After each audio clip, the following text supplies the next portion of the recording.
I never watched it. Nah, neither have I to be fair. watched. I haven't finished Dragon Ball. Believe me or Yeah. not. You're not into anime, are you? I used to be a little bit when I was in uni, but more like Studio Ghibli stuff, like not a big weeb. So whenever you're supposed to be in Yeah. anime, not whenever you're hitting 40 Yeah. and have kids on your own. Oh, that's what they are. Oh, my back.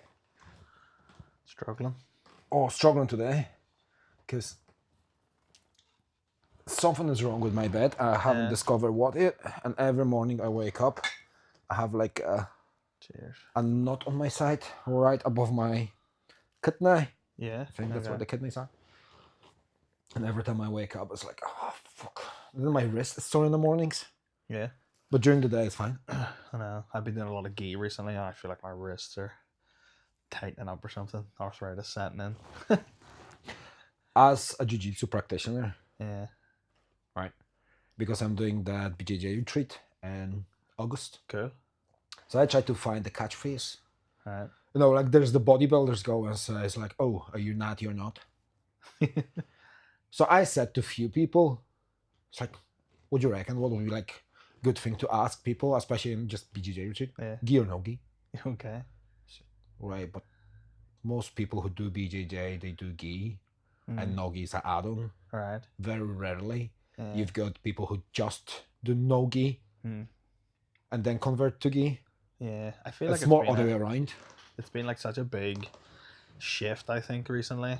Because the MMA and stuff and like Yeah. combat sports, but still, the way Scott explained to me, Scott Harvey, Yeah. Scott, not Ross. Why I always call him Ross? Scott explained to me like there's lots of things you can transfer, Yeah. and it's always to have a good grip as well. Yeah. Yeah. Even whenever you can use your grips, Yeah. there's still techniques you can For use on MMA. I think it's maybe it depends a little bit harder if you're just doing gi and you go to no gi, and you're, especially if your game's very grip orientated and lots of grip sort of related sweeps, it can be hard, I think. Whereas at least if you're no gi and you're just controlling body parts, you can kind of just do that in the gi anyway. I feel like at Fight Academy we do a bit of that where you put a gi on and then just do no gi grappling with a gi on. You know, but there's definitely more guys getting the grips and getting sweeps and Well, the best person to talk about it, yeah, to talk to about it, would be Pat. yeah, for sure. Give him that idea, Yeah, and I'm sure he's gonna add it to some class just to fuck people up and make them feel tiny.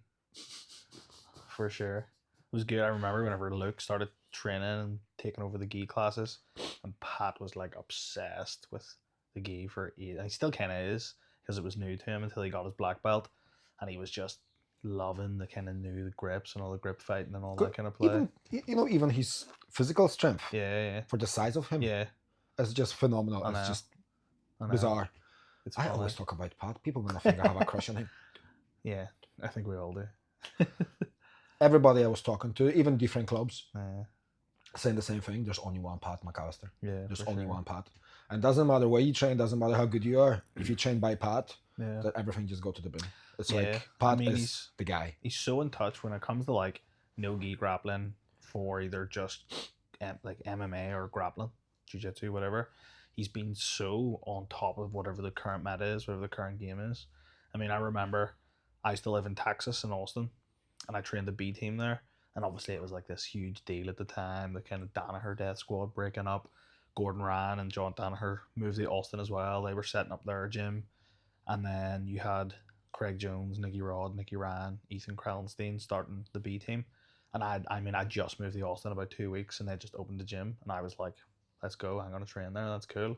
So I've been training there for a while, seeing all the kind of meta techniques that they were teaching, a lot of wrestle ups, all this sort of stuff, which was really cool. I came home at Christmas time just to sort of visit family, be home at Christmas.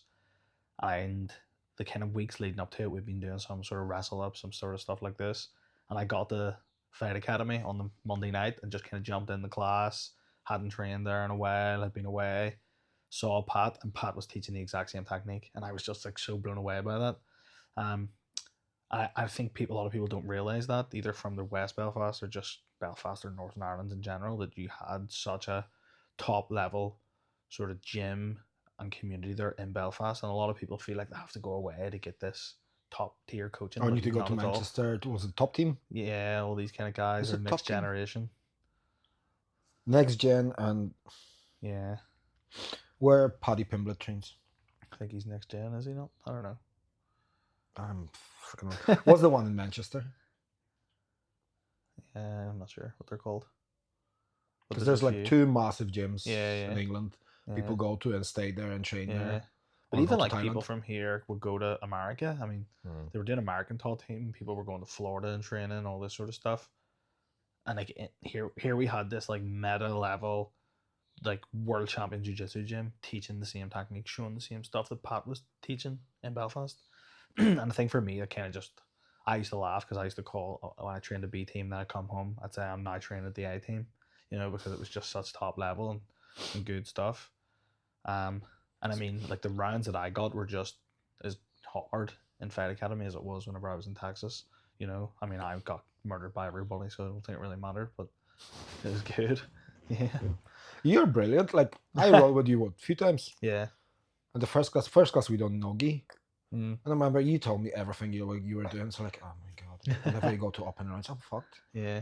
I'm just like, I'm gonna be absolutely demolished. And I remember what was it? It was 3-minute rounds. Yeah. And then last 2.5 minutes, and then you get bored and just jump on me. And like, it was such a good goal. And I was like, fuck off. I think I don't think I'm like that good, you know. Like obviously, if you're coming in at day one, I've been training for like 8-9 years. I'm a brown belt now, which is its own thing. I feel the weight of that. The belts get harder, and you feel like you're carrying this responsibility to be at a certain level. But you know, it's like jiu-jitsu, just the knowledge that you need, everything in it's crazy. Like I trained, you know, brown belt, you'll get some white belts, blue belts coming in, and I'll dominate them for a round. But then I'll go with like some MMA guys, or like Luke, for example, who's a black belt, and he'll just absolutely crush me. Like I'll not get up. He'll be pinning me. I can't get a position, attacking submissions. The whole round for me is just survival. If I don't get subbed, that's a good round for me with Luke. And then Pat will do that to him. You know what I mean? So like the levels are crazy. That was D said that to me. Yeah. You can feel up here. Yeah. Come back from competition, beat everybody, get golds, and Yeah. you're top of the world. You come back, you do the round with Pat. It's like, no. Yeah, I know. Yeah, it's good. But Pat is different. Now tell me, you were training B team. Yeah. Why it's called B team? I think it's such a Craig Jones thing where, you know, he went to ADCC a few times and he got silver medal. So he always, his sort of thing was trying to be funny. He's very much a comedian as he is a BJJ guy. And he has this kind of very nonchalant comedic approach to jiu-jitsu and jiu-jitsu culture. So he had this thing that everybody wants to be the best in the world, but nobody wants to be the second best. So he was happy just to say, I'm the second best grappler in the world, which kind of made sense because he was getting silver medals at ADCC for a few tournaments running. And so he kind of put this thing, oh, I'm B team, we're the second best gym in the world, and kind of taking that kind of title. So basically, it was just a joke. Yeah, because it was a bit of a joke. It was funny. It was good because you had then other guys in the gym there, like Nicky Rod, Nicky Ryan, Ethan Krellenstein, you know, Rob Deagle, all these guys who were wanting to be the best in the world. These guys were the upper echelons of the sport. And they hated the fact that it was called B team. They were just like, we want to be the A team, like we're trying to be the best. And Craig kind of just, you know, made the brand around this kind of comedic, we're the second best in the world. And he's still like hilarious. You watch his stuff on Instagram, funny. It's like, yeah, if you don't know who is he, if you don't know his background, you're just like, yeah, he's just some guy who tried to be funny. Yeah, I know. And then you see his fights, it's like, he was fighting your man from UFC, used to fight Vanderlei Silva. He was on TUF with him, the bad boy of UFC, the gangster, the mouthpiece. Oh my god, what's his name? He bogey choked him twice. Oh yeah, was it Chael Sonnen? Yeah. Yes. Yeah. And I watched that. I'm like, Chael Sonnen is spectacular grappler. Yeah. That was 30 seconds. I know. Goodbye. I know. He doesn't even know where that come from. I know. I mean, I remember rolling with Craig. We were doing positional rounds one day, and we were starting in turtle, and he just kind of came up and just put his pressure on me, and I was like, what is that? Like the weight, you know, and he's not obviously like heavyweight or anything, but just how much he was able to utilize his weight in certain pinning positions so you just couldn't move. Like I rolled sometimes with Nicky Rod and stuff, who was a big heavyweight guy, and they didn't feel as heavy as Craig Jones did. It was crazy how good he It's was. people saying exactly the same about Pat. Yeah. He knows how to make Oh himself yeah, weigh for a sure. ton on the top of you. Yeah. And Pat is what, 70, maybe 80 kilo, Yeah, I maybe, know. probably not even. I know. The thing with Pat as well that I found is a lot of my games bullshit. Right? It's like not real jiu-jitsu, not real technique, just little bullshit submissions or little stupid things that I can do personally because I have crazy flexibility or something. And if I have something new that I'm like, oh, this is kind of working, I have one chance to hit it on Pat because as soon as I hit it on Pat, he goes, oh, you did that to me, you're never doing that again, and he'll be so switched onto it and he'll just kill it. And the next time I roll with him, I'll just never hit it. I used to have this really good jailbreak escape where I can just put my foot into the hip if you're in side control. It still works on a lot of guys, even some of the MMA guys. I mean, Big Paddy was sort of taking a bit of the class last night, and he was saying about being in side control as a bigger guy. Sometimes it's hard to keep the pin in position because there's maybe a bit of space if you have big limbs. If I'm with a guy like that, I can kind of sneak that foot in and then get re-guard. But I hit it on Pat. I remember coming up one time, I hit it on Pat a couple of times in a row, and he kept passing, like obviously just relentless, coming at me, he kept passing, and then I would jailbreak, get out. And he was just like, what are you doing? Like, what is that? And I kind of explained it to him. And I'd think this is like 5 years later, I haven't hit it again. he just crushes it. You know what I mean? No, that's bad for you. Yeah. He's obsessed with what he does. Yeah. It's a brilliant thing. Yeah. Not very good for us, but yeah, it's a brilliant thing. I He knows know. that. Well, I think that's why I love training at the gym and jiu-jitsu. Like, obviously, training with Craig Jones is one thing because everything's a joke. He's taking the piss. Obviously, he's competing at the highest level as well, but, you know, you don't really get that same culture as you do in Fight Academy where people are like, I want to be a world champion. Whether it's, Cage Warriors, PFL, UFC, whatever, people are aiming for the top. And you'll have young guys in the gym, which I think is amazing. Obviously, we look maybe people like Paul and Patty and who are winning titles and Reese and things like that and say, obviously these guys are some of the best guys in Europe, best guys in the world. Of course they're competing for titles. But you'll have young guys in the gym coming through 16, 17, 18, 19. Maybe Look, guys like Owen. 4 guys we have now, and I actually working on I have to organize the setup for all 4 of them. Yeah. Because none of them want to come to me individually. Right. And I struck a deal with them, all 4 of you, same time. Right. But then I'm going to pick them apart after. Yeah. Like, I'm going to have a year just to say, Yeah. right, you want one podcast, but I won't. See that? Yeah. That's brilliant. Yeah. It's a conversation. Yeah. See 5 people in a room. Yeah. Chaos. It's going to be chaos. But I think it's going to be hilarious. Yeah. Because you've got Damien. Yeah. You've got Wallace. You've got Nathan. Mhm. And you've got Pablo. Yeah. For those guys, you can see, since I started Academy, you can see them just raising up. Oh, for up, sure. Up. They're so young. Yeah. But Where's the end of it? Like, being a world champion's are one thing, Yeah. but whenever they're at that level, Yeah. at that age, Yeah. it's just scary thinking what's Yeah. after, like But how far it they comes can go. from the culture of the gym. This is the Yeah. thing I think people don't realize. These guys have been training for a few years from they're young, and their goal has been to be a world champion.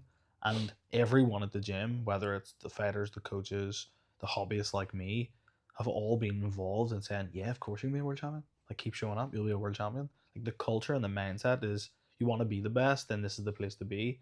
And I feel like for me personally, I don't get that type of mindset anywhere else in my life. You know what I mean? Whether it's friends, family, work, whatever. Especially, I think, Northern Irish culture or Irish culture in general. It's like, oh, I want to do this really successful thing. And people go, whatever. Like, Yeah. give up. Who cares? You know what I mean? Well, you want to run a podcast or you want to be a scientist or you want to do this or that. We want to be a priest. Yeah. People are like, nah. You know what I mean? Like, what? Who cares? Well, if you have a group of people, Yeah. you choose. I believe you choose your own family. Yeah. Like, you have your family you've been born with, you have your cousins, whatever. But I believe, like, during the time, your lifetime, you picking people you want to be around, and they're more family than you than Yeah. your actual own family. Like, my brother is not my brother, Yeah. but everybody in my family know I Yeah. refer to him as my brother. Yeah. Yeah.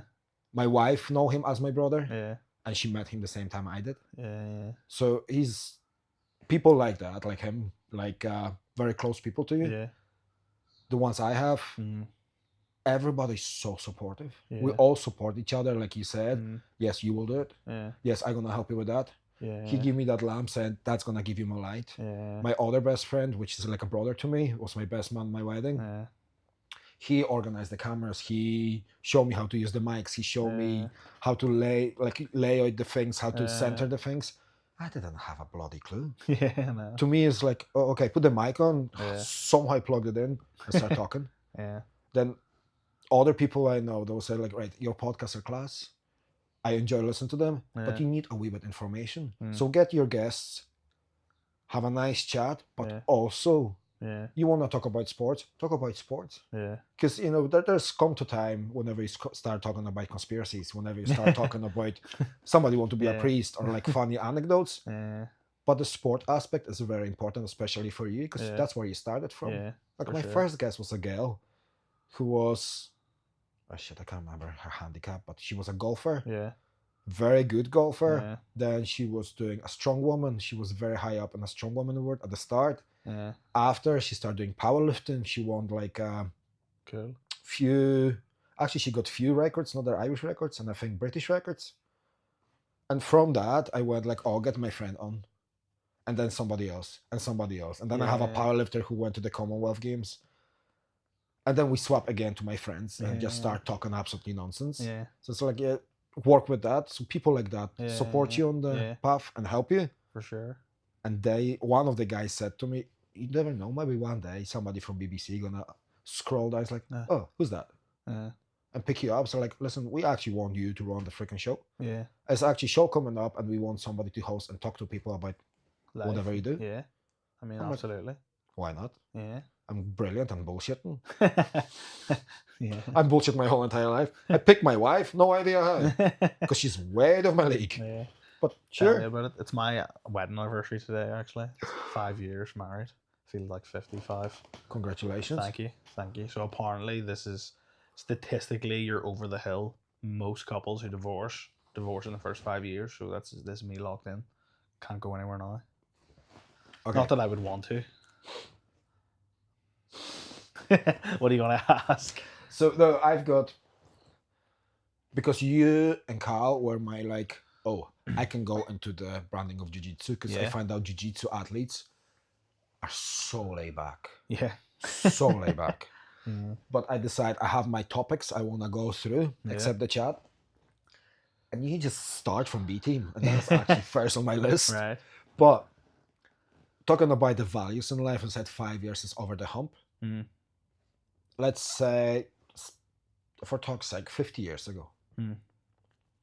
I watched my parents are in my head. They're married now 55 years. Wow.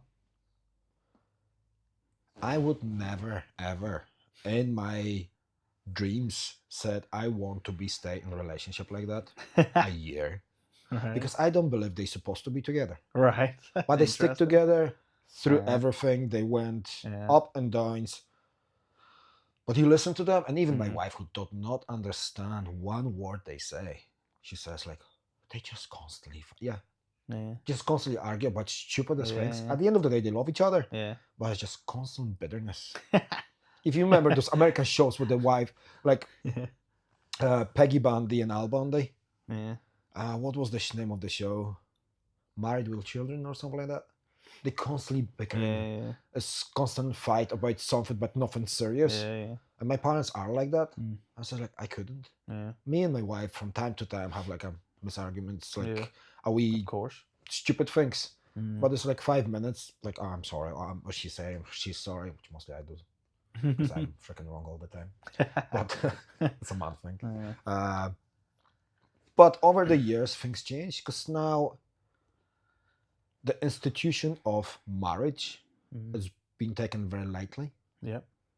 I know people get engaged and married very young, don't have any understanding how, especially for religious people, how important marriage is. For sure. It's a vocation. I mean, it's kind of funny.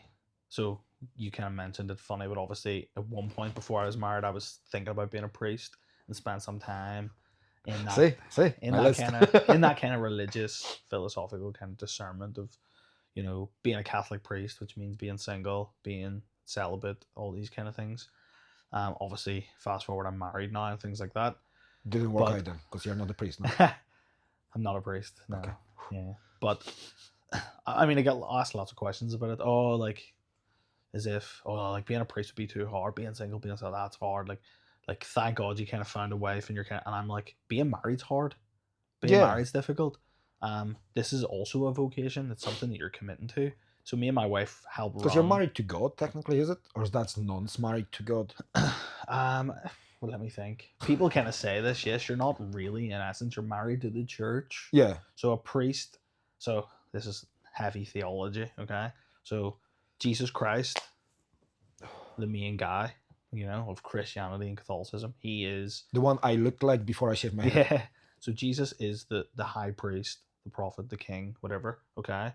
But the bride of Christ, the other half of Christ, is the church. So many people refer to the church as the bride of Christ or the mother church, this feminine thing, whereas Jesus is this masculine thing, which is kind of interesting theologically. But if you think about, well, what is a priest? Okay, so if Jesus is the high priest, right? Whenever we or anyone who is ordained receives the sacrament of holy orders, in that essence, become the priest. They become in what the church would call in the person of Christ, or the Latin would be in persona Christi. So they become one with Christ, like Christ, through that sacrament of holy orders, which means that their bride, in essence, is the church. And what does this mean? What do I mean by, the bride married to the church? It's about sacrifice and service. They're giving their life to serve the church and the people, help the people in the parish, the diocese, whatever their kind of vocation is, whether they're a priest, a monk, anything like this. And so that's the nature of the relationship. It's a sacrificial relationship. I'm giving myself to something else. And it's the same as marriage. The two become one. I give myself to my wife, she gives herself to me, and our relationship then is sacrificial for one another. We become one entity now. Because that's I was going to say that's beautiful. Yeah. It is really beautiful. And whatever you said, you're not going to do it, and people doubting you. Yeah. I do believe those people do not have, what would you be called? They're kind of lost, in my opinion. Yeah, for sure. They're a wee bit lost. Yeah. Because, let's say, a priest who is actually dedicated priest want to be a priest. Yeah. He enjoy his life. He cherish every single moment he is a priest. Mm-hmm. He is there because he want to be. Yeah. Paddy McCrory want to be a world champion. Yeah. He cherish every moment. He is a world champion. He trains. He does what he does. Yeah. That's where he finds joy. Yeah. You being married, happily married. Me being married. We love every moment of it. And it's about fulfillment. It's like this is what I'm called to do. Yeah. To be a part of the church or to be a Christian I'm called to married life. I'm called to have a wife, to provide and look after, and then she and her vocation has things towards me, and we're this unit. And doesn't mean that it's easy. Like, no. I'm sure Paddy gets up some days sore from the gym, can't be bothered, injured, can't be bothered, difficult, but it's that drive and that vocation, same whether it's in work, whether you're a teacher, whether you're a scientist, podcaster, whatever. There's days you're like, oh, can't be bothered with this. Oh, no, see with that. Yeah. I can do it. Well, sorry, I did 1 week. I done 3 or 4 interviews. And normally Sunday we have like a family dinner. Yeah. So like Andrew will come down, or Andrew will come down. We all sit down around the table and have a yarn. Yeah. By Sunday, there was 3 interviews that week. And Sunday, I said my social battery is dead. Like, I don't want to talk to anybody. I was out. Yeah. But see, doing that once, twice a week, I absolutely love it. Yeah. And there's no time of a day I would not do it. Yeah. I have a guy here from Buncrana. Yeah. Cool. Connor McDermott. That's actually a good friend of mine as well. He was driving from Dublin to Buncrana. All right. It's a long drive. 10 o'clock he come here. Yeah. I make him 2 coffees. And we sat here for 2 hours talking. Wow. Cool. He left here about 12 o'clock. Yeah. And I was actually worried he's not going to drive back home because it was a long-ass drive to Buncrana. But that's dedication. Yeah. And see, I can do it anytime. Yeah. But not 3 in a week. Yeah. Because that's bonkers. I know. I mean, I teach at a university, so I lecture chemistry to university students. Wait. And it can be a bit like that. So from priest, yeah, you're a scientist. Yeah. And you teach chemistry. Yeah. As a scientist. Here we go. No. Go ask it. No. Because I know where we're going with that, and I'm not biting up. Fuck all of you. I know what you're thinking. Fuck you. They're gonna want to hear. You're gonna Yeah, of ask course. me, how can you believe in God and be a scientist? This Oh, tension between no, faith I and would science. never, ever ask that question. Is that literally wrote down? Just one That's after fun. another, just to Yeah. get in that topic. Yeah, it's a good question. I think. Because whenever I wrote that question, I actually done my wee research, Yeah. and my wife said to me in the car, "Hi, but I think there is Yeah. like a Hmm. connection between both, Yeah. because both of them course. cannot exist without each other." Well, here's a quote. So I did my PhD at Queen's in chemistry, right? And usually when you write your PhD, it's like this big thesis. Here's all the research I've done for the past 3 or 4 years. Here's all my findings. I've published some papers, blah blah blah. But at the start of it, you write in acknowledgements, and you kind of write the usual stuff like, "Here's my supervisor. Thanks so much. He did this. My mom and dad were so supportive. My wife, girlfriend, whoever." And you write gold. Right? And so, not really. I kind of did a little bit. So, but I thanked all these different people and people in my life, like youth group that I was involved in growing up, that kind of always knew that I was really inquisitive and curious about stuff, and really helped me kind of ask questions and build me up in that regard. And I had this kind of curiosity driven problem solving thing that led me into science and research. I was always into big thinking, but I wrote a quote from a guy called, you're trying to look smart now for the science No. talk. Whenever my eyes start playing up, Yeah. I know I have to put the glasses on. Yeah. So I was like, I have this quote from a scientist. Okay, he's called Monsignor Georges Lemaitre. He was a Belgian priest. Okay, have you ever heard of this guy? No.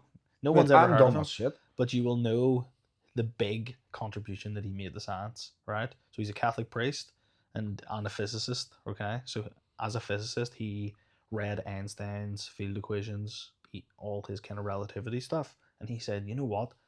I think mathematically, all his maths and physics point to what he quotes as a day without a yesterday, a beginning. Okay, and so he called it the singularity, and he wrote all these papers mathematically showing that if Einstein's right, everything goes back to a beginning. Okay, and as a priest, he liked this idea because he said, "Well, God created everything in the beginning." Blah blah blah. So it made sense. But at the time, scientists were like, yeah, we think the universe is just eternal. It's this thing that's always existed, will always exist. It's this eternal thing.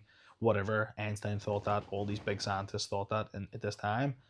And people read his papers, and someone made a joke about it because he said that his theory was stupid. What do you think? Everything happened with a big bang? And he said yes, and that's the Big Bang Theory. Okay? So that's one like basic of basics of physics, and Yeah. it's been proven. Every piece of evidence that we've got has pointed towards it being right. You can get more complicated in the different theories about like singularities, and there's a thing called like the Hawking-Penrose singularity theorems, and then the Bohr-Guth-Vilenkin theorems. Well, people think those days Big Bang Theory is a show Yeah. on BBC Three or fucking whatever it is now. Yeah, that's a different thing. So But there is some of what do you call it? There's some real stuff in it. They use Yeah. real equations. They oh use yeah, real for stuff. sure. It's a good But show. also, it's a good show. Yeah, It's a funny show, Yeah, but yeah. people see it comedy aspect, not yeah, not science. Amy. Yeah, She's a scientist, yeah. but she's a real highly physicist. religious as well. Yeah. And I didn't know that. My wife told me. Yeah. She's a very spiritual person. Yeah. And so George Lemaitre, who's the priest, was interviewed by Time magazine. He was the front cover of Time magazine in like, I don't know, the 50s or 60s or something. And the Pope at the time was a guy called Pius XII, and he was just like, look at this great Catholic physicist, this big theory. It's kind of all the evidence that they kind of found pointed towards him being right, that there was But the a church day. wouldn't be trying to deny it. No, not the Big Bang Theory, not at all. So he had this quote. He was on Time magazine, and he said in his quote, you know, there's two paths to the truth. One is religious and one is scientific. And George Lemaitre said, I chose to take both. Yeah. You know what I mean? Because they're parallel. If they're both talking about what is truth, then the truth is universal. The truth is the same as it is today, as it was yesterday, as it will be forever. And so if religion is telling us something that's true, philosophy theologically true, and science is telling us something that's true, then they have to complement one another. They have to be talking about the same types of things. Now you can get into the philosophy of science and like what is science. you know, because we kind of went through a bit of a phase there, not so much anymore, kind of moving away from that, thankfully. But, you know, naturalistic materialism is it would be called, or sort of modern atheism, where you have sort of scientists being like, well, science can tell us everything we need to know about the universe, how things work. We don't need God. We don't need God anymore. We have science. It's this kind of only mechanism to know what is true, okay? And a good question someone asked, which I think really highlights the flaws in this type of naturalist materialism, is here's a question: is science the only way to know the truth? Okay? So if you ask someone that question, how do they scientifically prove the answer to that? Exactly. If they say science is yes, science is the only way to know the truth, show me the science for that. You can't, because that's a question of philosophy. It's not a question of science. And so by asking questions like that, we can get into the philosophy of science and say, well, what is science? What does science tell us? What does philosophy tell us? Theology, these things, and we can kind of start to shape what reality is, because clearly there's more to the universe or more to reality than just. I think you used the word I'm looking for. Yeah, like instead of just nature and material things, there's more to that. There's things that we obviously know, like a consciousness. You can't scientifically measure that. Nobody knows what that is. No one really knows what energy is. Everything material is made of energy, but ask a physicist what is energy, they don't know. They go, I don't know, just this thing. It just exists. Like, where'd that come from? But recently we discovered the vibrations of every materials. Like, was it, see, my head is a wee bit gone. I get too many hits to the head and I blame that. But not so long ago we discovered everything have different vibrations. Yeah. And we vibe off each other. Now we're going a wee bit more spiritual away. But my wife's strong is very spiritual. Not very churchy, but very spiritual. And we were talking a few times about it. I said, like, listen, if I can understand something, I try to don't think too much about it because my head getting sore. I'm not very clever. But coming back to spiritual way, you said universe. Yeah. People think about God, that big guy with the white beard on the cloud holding the freaking lever, whatever, pulling levers, and sitting there and just.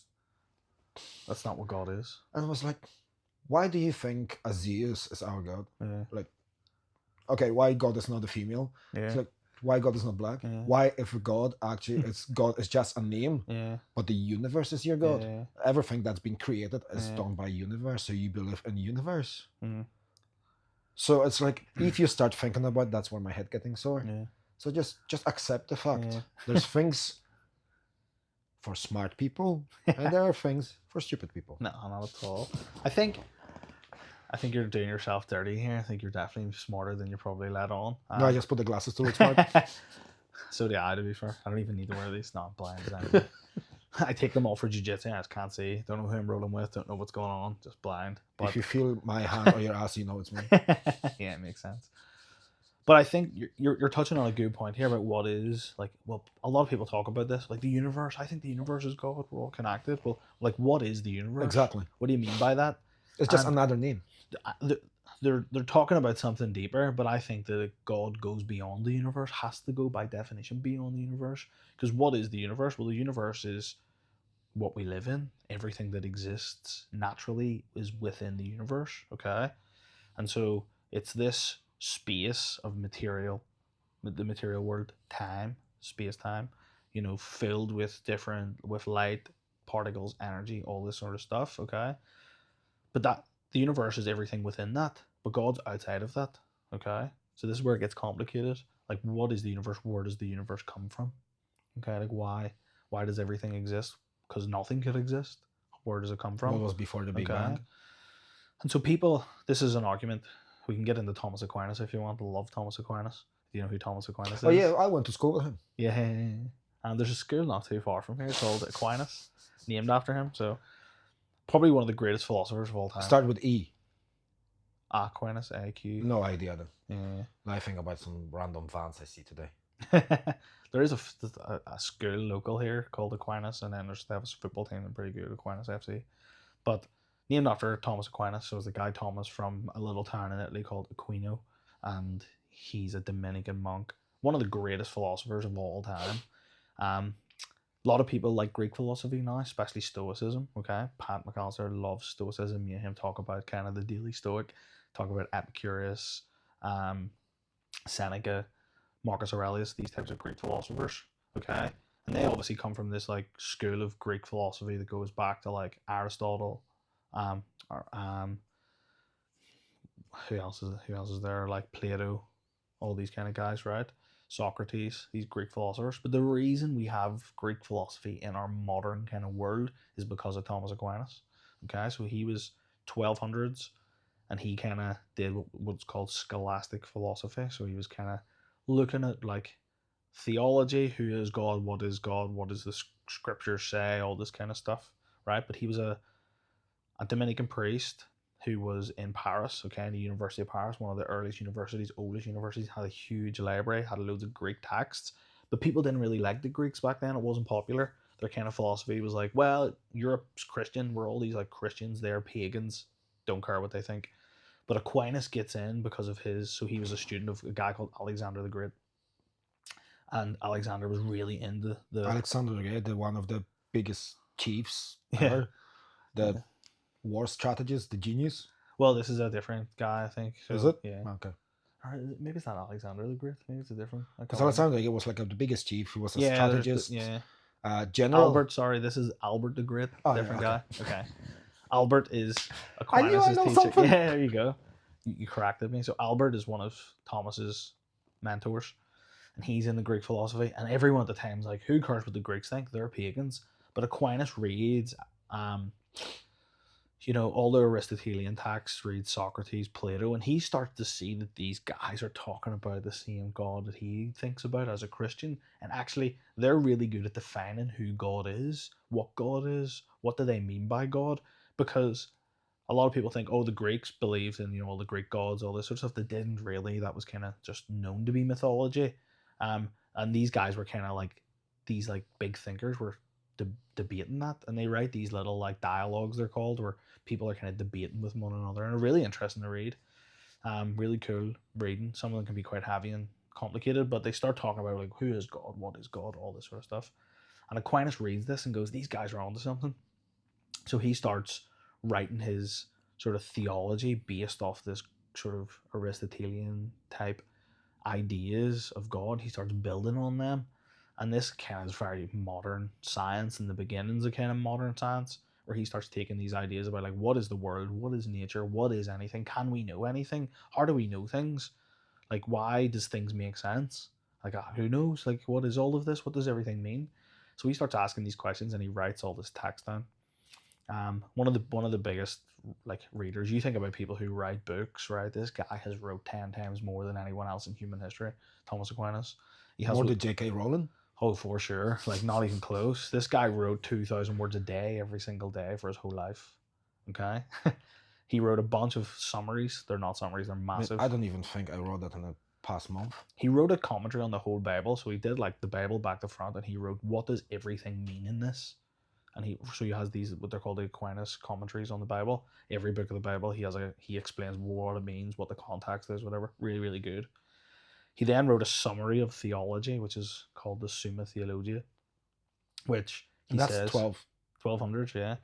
He also writes another summary, which is called the Summa Contra Gentiles, which is the summary to the Gentiles, which he goes, okay, we're theologians, here's what we believe, here's what the Catholics and Christians believe, everything. And he starts off, does God exist? Right through to everything like the papacy, whatever, sacraments, all that sort of stuff, sort of loads of things. And then in the Summa Contra Gentiles, he says, was he single by any chance? Yeah. Okay, he just locked himself in a dungeon basically, and just wrote this every day, all day. And it's really good sort of story and a sort of mythology around him, in that he wrote all of this, and it's amazing. And some of the best texts ever, everything you essentially believe as a Catholic, comes from Thomas Aquinas, because he kind of pieced everything together and explained everything rationally and reasonably. He made sense of everything that we believed. And so you kind of get into that, and then he goes, as the story goes, God appeared to him, Jesus comes to him and says, Thomas, you've wrote very well of me. What is it you want? I'll give you anything that you want. And Thomas replies, nothing but you, Lord. I just want you. And after that, he stops writing. And everyone says, Thomas, why are you not writing anymore? And he said, I've seen God. Everything I've wrote is straw compared to the true God. And so everything he's wrote's amazing. And he's saying, you think that's good? Wait until you see the real God. It's even better.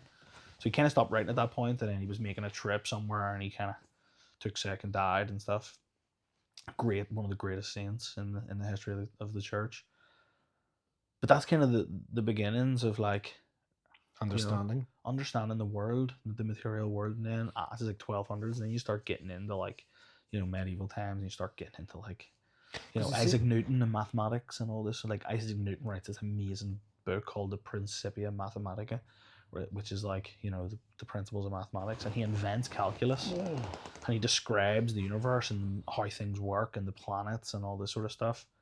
But at no point does Isaac Newton say, "Oh, I've kind of figured it all out, don't need God."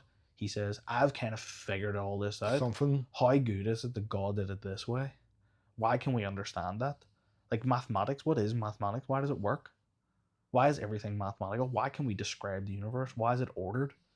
And the only reason people started doing science was because they believed in two things. One, that they could understand the universe, and two, that the universe was ordered and was driven by universal laws that were given by a universal lawmaker, i.e. God. So it was the belief in God in Western Europe that made science happen. So without Christianity in Europe, you don't have modern science. Maybe you do, but as history kind of tells us, that's how it came about. See the one thing? Yeah. And I'm not gonna blow your trumpet now. I will. Fucking I will, big time. I need to stop swearing so much. Nah, go for it. Religion doesn't do itself a favors those days. Okay. Because it's so many people talking so much shit that make no sense. Like dinosaurs were fake. Mm-hmm. You got so many churches that actually probably don't go deep. Yeah. Just teaching what's in the Bible, and that's it. Don't explain stuff. See, this is the problem. You're conflating Christianity in general with Protestantism and Catholicism. Very different. Obviously, in essence, they're the same. They believe in Jesus Christ. They essentially adhere to the Nicene Creed, the Trinitarian God. They kind of have core similar beliefs. But what you're talking about in terms of early Earth creationists, young Earth creationists, dinosaurs are fake, the world is flat, all of this stuff. This is not I love Catholic. that. Yeah, it's funny. That's my favorite one. Yeah. The Earth is flat. Who says that? All the 40 years old who still live in their mommy's attic. Yeah. But see what I was going to say. You here in a space of 20 minutes said more interesting things that actually bring attention to it that I learned in Poland, living there 19 years, being raised as a Catholic. I can't say I'm Catholic or Protestant or anything those days. I believe something creators. Yeah. I believe you call it a God. Yeah. Till now, I was called the universe. Yeah. I believe there's a higher power. I never deny it. Yeah. But you explain stuff in 20 minutes better than every single priest, pope, you name it. Thank you. In a space of 19 years of me being indoctrinated by a Catholic religion. Every single Sunday in church, you sat there, and the 20 minutes, the priest come up, stand on his wee altar thing, and just keep talking. I feel like I just want to shoot myself in the head. I think every young person does that. Like, but see the way, if you will come up, right? Yeah. And no word of a lie, if you come up now, Alex is in All Ladies and Pats. Yeah. He said he don't want to go to masses. Okay. He hates the RE. Yeah. But if you will start talking to him, he loves his signs. Yeah. I bet you 20 minutes with you. Yeah. Just explain what you said to me. It will change it completely. For sure. So why church can't take a wee bit different approach? Well, I think. What is the function of the church? Like, what is the point of the church? The church is to help Make us. a lot of money. No, not at all. This is also another like bad reputation that doesn't really exist. It's whatever media want to know. Sorry, whatever media want to show you. Yeah. Movies. Oh my God! Like people wouldn't even realize who Mary Magdalene was till Dan's Brown book. Yeah. The Da Vinci Code. Yeah. See, whenever Da Vinci Code come up, what was next? Angel and Demons. You wouldn't even know how long Pope was holding his position. People didn't even realize, oh, there's a ring. There's a ring. Like, because I was born in Poland, and whenever Pope died, I hated that moment. Not because he died, because that was my fucking birthday. Was it Pope John Paul? Yeah, and that was my 18th Great birthday. Polish Pope. But that was my 18th birthday. the whole party, everything was personal. Like, Yeah. couldn't fucking die day after, you know? Like, What's that say? seriously. But maybe God wanted to get your attention. so funny you saying that. See, whenever we start talking about it in school Yeah. and all my friends start talking about it, I learned shitloads. Except, yeah, he was the head of the church, but Yeah. he helped Poland so much. He was Oh, a for goalkeeper. sure. He was. Yeah. I realized Pope. It's not just that guy sitting there and every Sunday you have to listen to him, but no. he was doing so much stuff behind John before. Paul II is one of the greatest theologians in the past 100 years in the church. He's incredible. His books are amazing. His successor, Benedict, probably my favorite pope ever. Like, incredible. That was the German guy. Yeah, his theology. He's probably one of the greatest minds ever in the history of humanity. Is he not the first who resigned? Yeah, well, not the first, but the first in a very long time. How do I know that? It was probably on the news at the time. You know, I don't watch news. I don't have TV in the house. Okay. That makes sense. We only have Netflix and stuff like that. Yeah. But we don't watch. Yeah. I don't really watch the news either, but maybe social media or Twitter or these types Probably of things. that's why. Yeah. But it's good. It was what those was the guys, next pope? The Francis, the stiff one, the very strict, like, what do you call him? Old Testament one. No, that would probably be more Benedict. Was very like stern and the media didn't really like him. They kind of painted him as this really cold, harsh German utilitarian type guy, but the guy was like the most amazing, humble man. You read any of his memoirs, see any of his interactions with people, just a very lovely man, very smart, very caring, very prayerful, you know. And then on the flip side of that, the church painted, or the media painted Francis as this like humble servant and all of this sort of stuff. And see, I hear the opposite. Pope Francis is the one who was from South America, the Argentinian I was going guy. to say bald guy. Yeah, so apparently he was, what I remember whenever I was putting any attention to it, that he's going to change the church. Yeah, he's going to bring the old regime, like the way church supposed to be. And I'm like, okay. And then I just skipped because it's not going to happen. He doesn't have the authority. This people don't realize. They think, oh, the church needs to come with the times. The church doesn't. The church speaks the truth, and that's it. That's the job of the church, to speak the truth. And the truth is the same yesterday as it is today, as it was tomorrow. It's universal. So maybe the world needs to conform to the church. The church doesn't need to conform to the world. And so people think that the Pope has this power to change all the rules and the laws and regulations. He doesn't. He doesn't have this authority. A lot of the things that the church believe and teach, the church believes, come from Jesus Christ, and the church doesn't have the authority to do anything about it. This is what was taught to the church, passed on through apostolic succession from Peter, the first pope, to the current pope. And so there's only so much the Pope can really do, and his job is to shepherd the people and shepherd the church. Is like, okay, well, what's the church do? We're trying to get people to heaven. That's the job. Okay, how do we do that? The sacraments. We give out the sacraments. How do we give the sacraments? Well, we need priests to offer mass. We need confession. You know, we need more holy orders. We need baptisms, confirmations, you know, marriage, all this sort of thing. And all the sacraments provide grace to certain people at certain times in their life to help them with certain circumstances, whether it's marriage, holy orders, confession, sacrament of the sick, these types of things.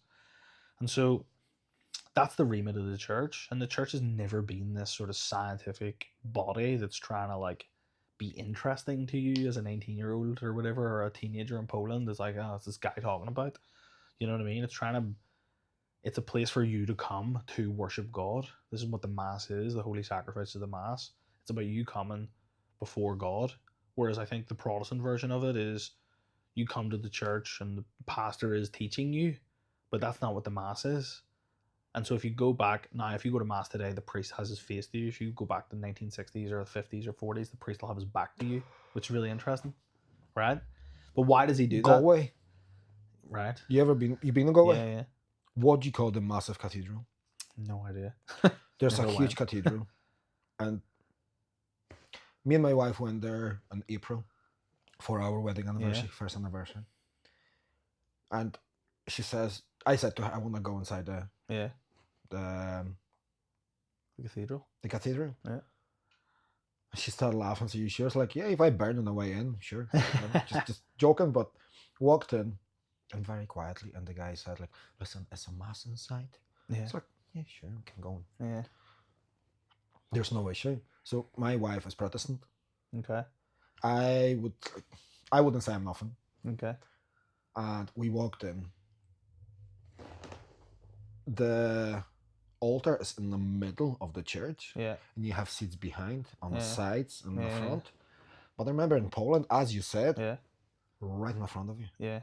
It has to be right in the front. Yeah. And even the side rows Yeah. were more facing either side or even an angle of the priest. So Yeah. the priest is the middle person, like right in the middle of everything, like theater in Rome. Okay.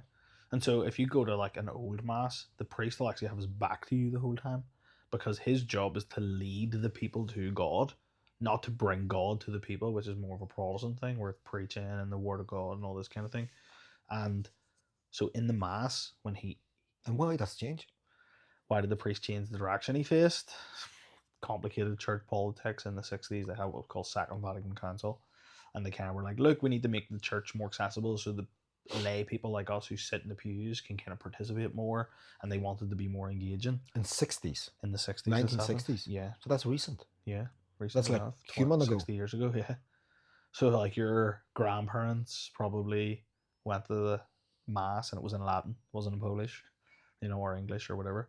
And so there was this kind of I kind of like that sort of stuff. I like the traditional things where the church is very more universal. It's a common language of Latin, maybe not common because you don't speak it, but it's the universal language. You go to any mass anywhere in the world, it's the same language.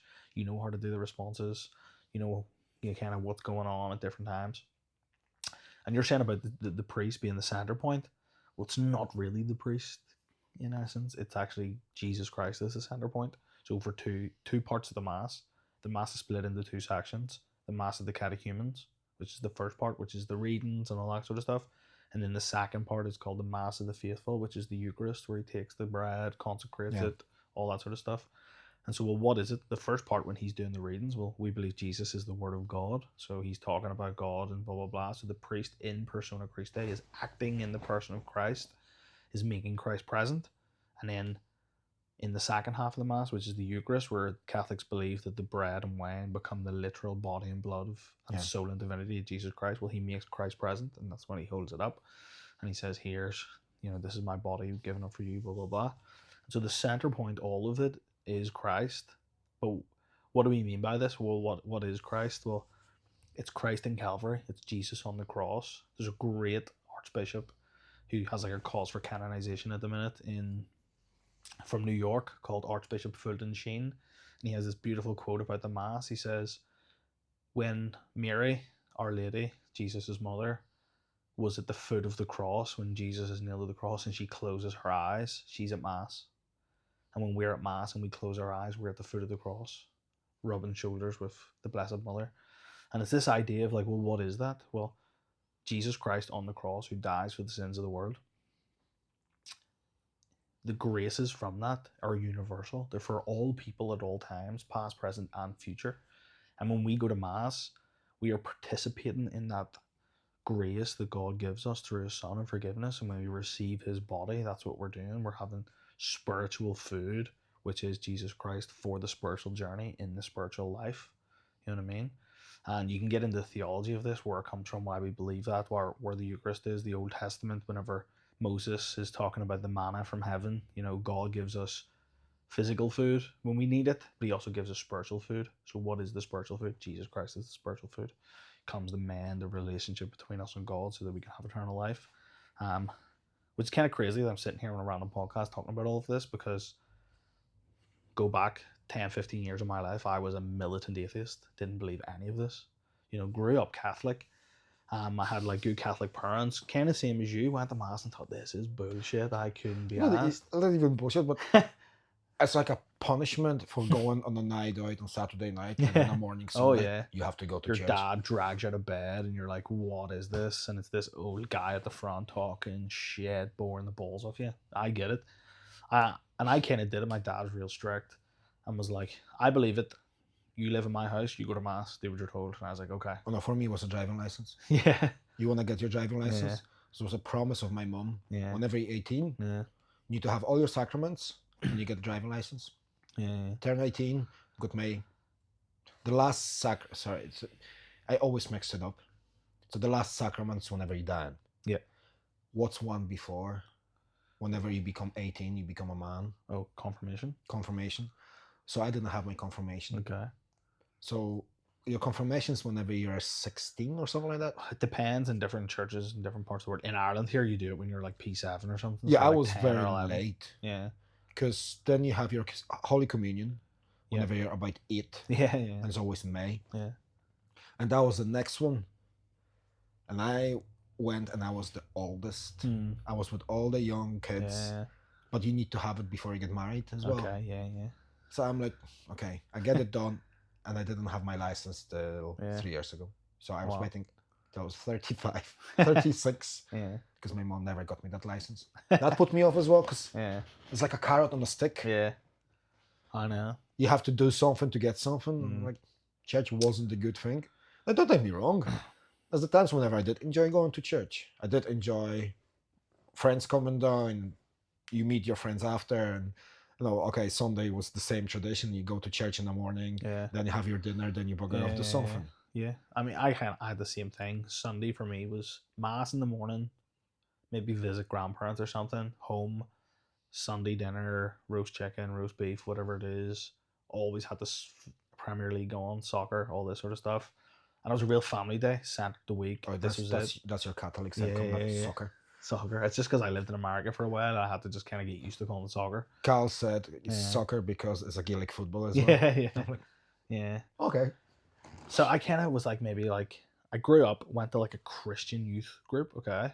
Me and my friends, it was a local youth program. We didn't go because we thought, oh, that's the Christian one. It was just what we went to.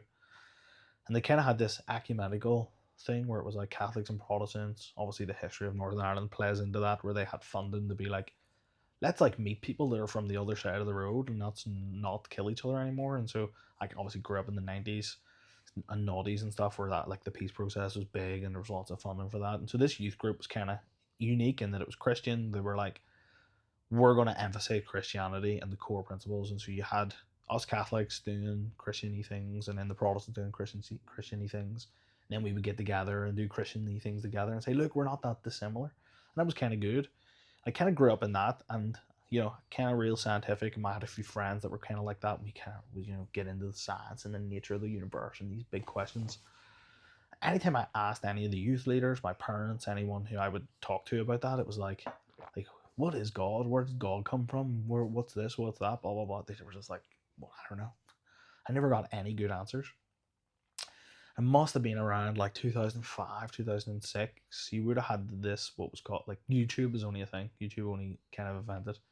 And there was lots of videos online from what you would now call the new atheists. Okay, so you had like Richard Dawkins, if you've heard of him, Christopher Hitchens, these guys, right? And they wrote all these books. I don't watch anything smart. Nah, so I mean, I was a teenager listening to this. It probably says a lot about me. I'm a dork, but I was probably watching either people getting beat up like Kimbo Slice, fighting in the back. Oh, we watched that too. To be fair, that was good. I was watching street racing or some stupid crap, or playing StarCraft. Yeah. So I kind of was watching these debates where these atheists were debating Christians or people about whether God existed or not. And all of the atheists were scientists, Richard Dawkins was a big thing. He was an evolutionary biologist, and he kind of leaned in heavy on this, like, scientific authority. I'm a proponent of science. I believe in science. I'm going to fight back against kind of what you mentioned earlier, like young Earth creationists and dinosaurs are a myth and evolution's not real and all that sort of stuff.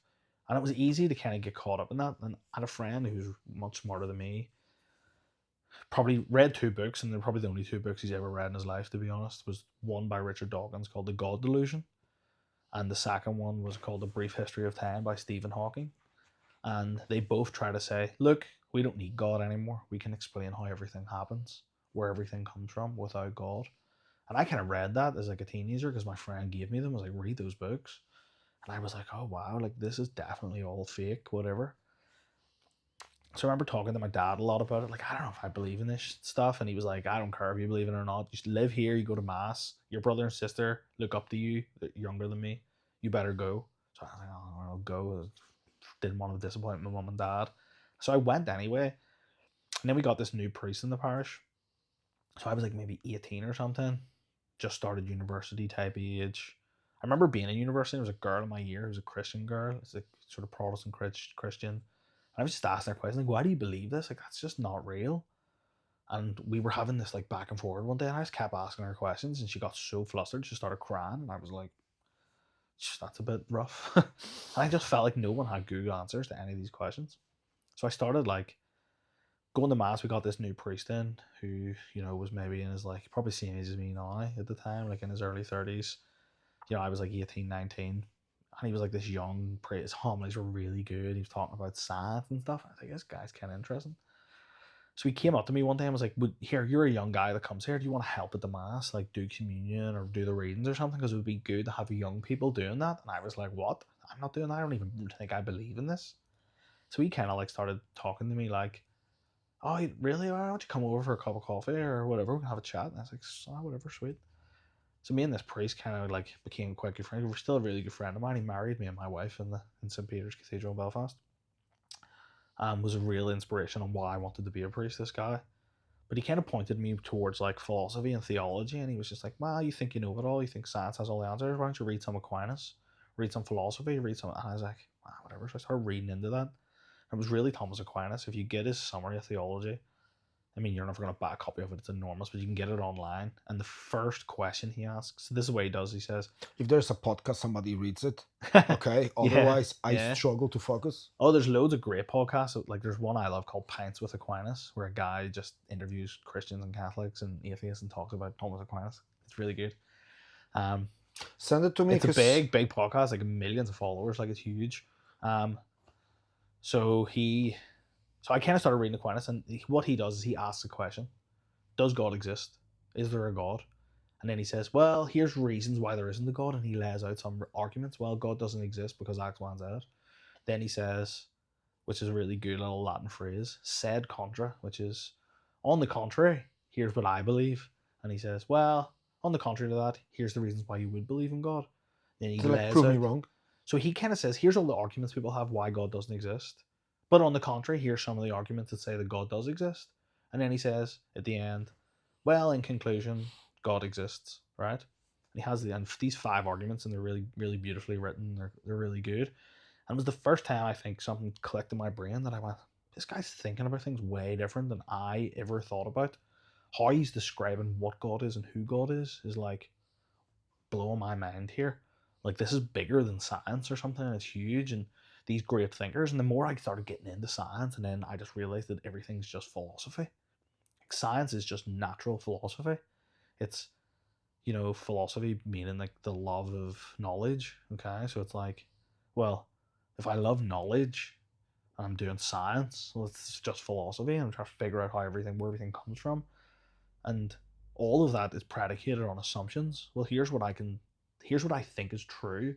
And based on those first principles of what is true, I can then infer the existence of other things.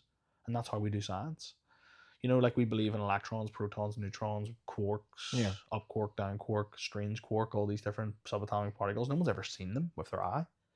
Okay, you've seen a little knob on a machine go ding, ding, ding, and they go, oh yeah, okay, a quark, like the electron exists because we've seen that little knob wobble, because that's what it should do if an electron is there. And we infer the existence of everything based on like different science and different things.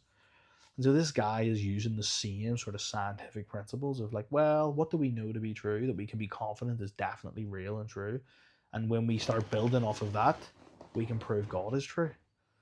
Right? And so Thomas Aquinas does this in 1200s. This goes back to Aristotle, by the way. This Aristotelian Greek philosophers, he kind of writes the same things. In fact, the Aristotelian argument for the existence of God is probably my favorite one, and Aquinas kind of borrows from him, from the Greeks, and he goes, I can prove God exists. And people have been asking these questions for centuries. You get into more what you would call like maybe modern philosophy. We kind of live in like postmodern stuff now, but like modernism and all this sort of stuff, and you can get into those philosophers and what they say. Which is more like God is dead, Nietzsche. God is dead, God doesn't exist, and all these types of things. And then before that, you have people from like Nietzsche. Did you say Nietzsche? Yeah. Oh Jesus Christ! We're getting into heavy stuff now. Please don't go there. Jesus Christ. But it's really interesting. So Aquinas really changed my mind. I was like, he's thinking about things. I really want to learn about him now. Oh, mate, we can keep talking here for 5 hours if you want. So he has these 5 proofs, right? One of them's the argument from motion, okay? And this is my favorite one of the minute. I used to think this was the worst argument from God, but it's my favorite argument, and it borrows from Aristotle, right? Because he says, well, everything's moving. Why are things moving? We know things move. We can see things move. He's looking at space. You fucking with my head too much. Okay. Well, why do things move? Why is anything moving, right? So he doesn't even... So his definition of what is movement, he's not necessarily talking about physical movement. He's talking about change. Why do things change? Oh my god, is that the arrow principle? Like the arrow of time or something? No, the arrow do not...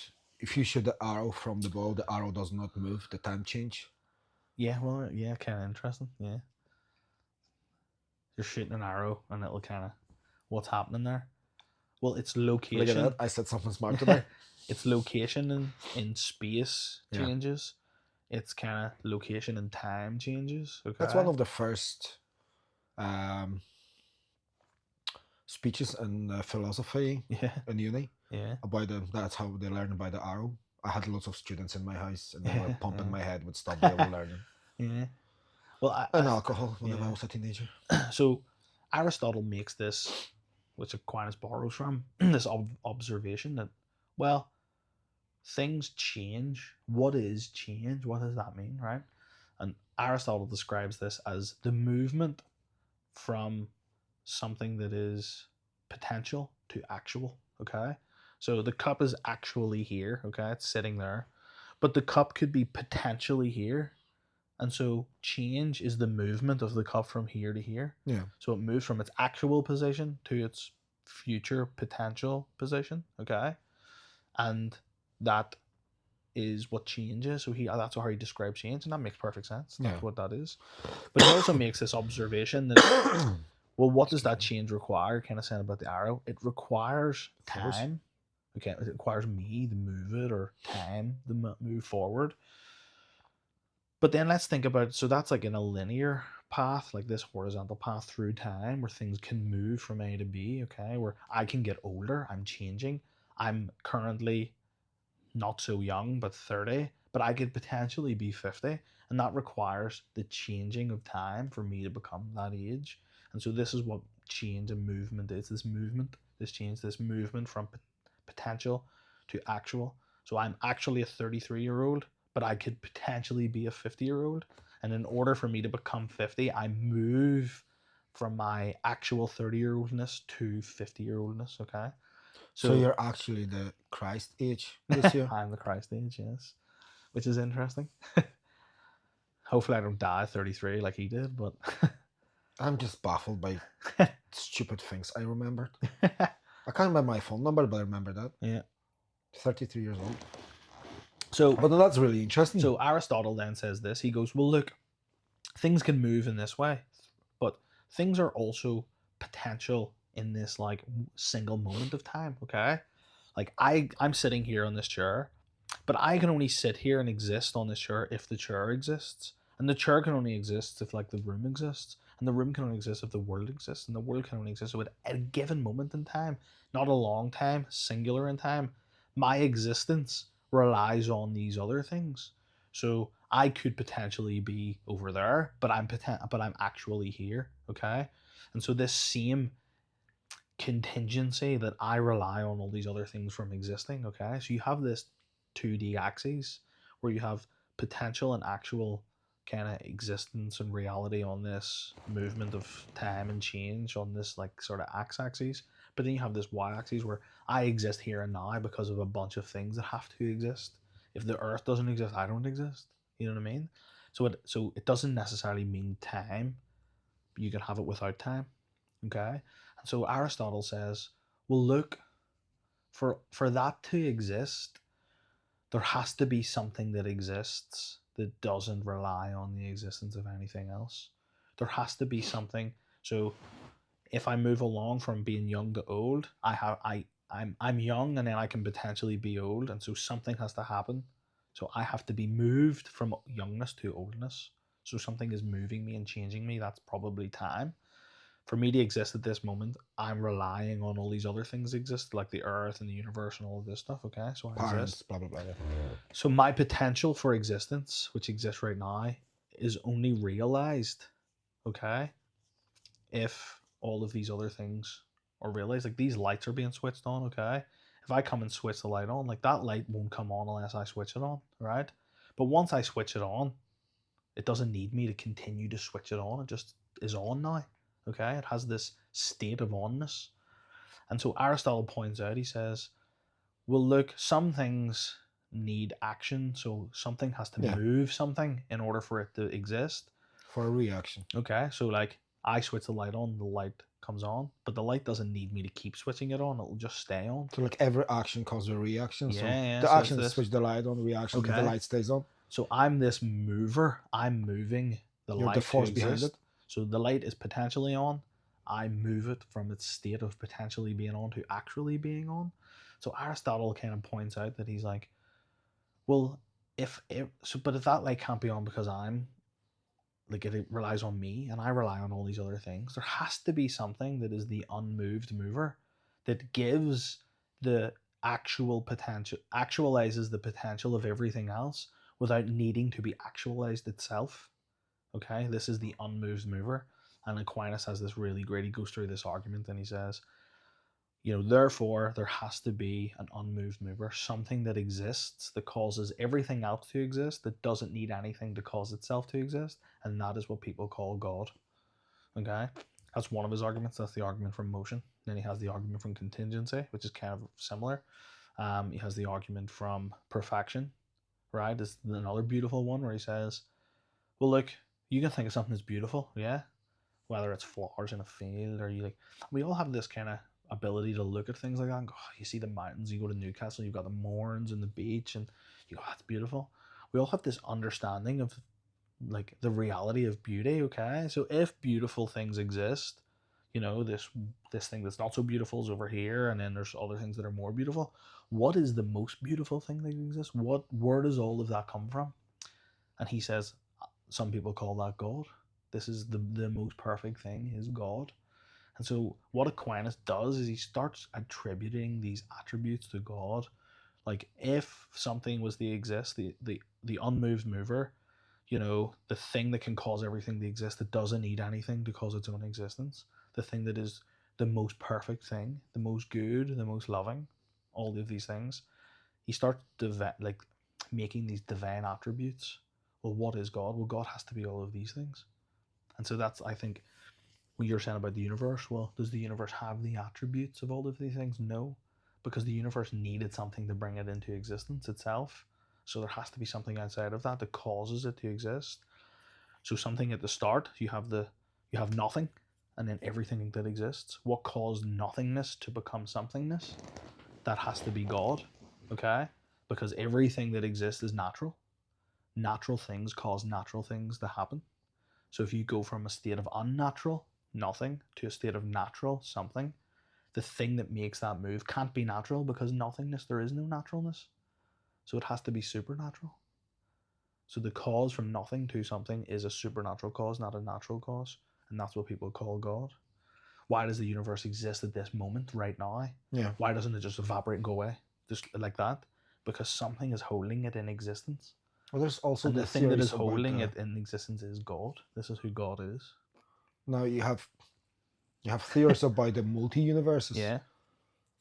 And I was going to debate a few times about the dreams.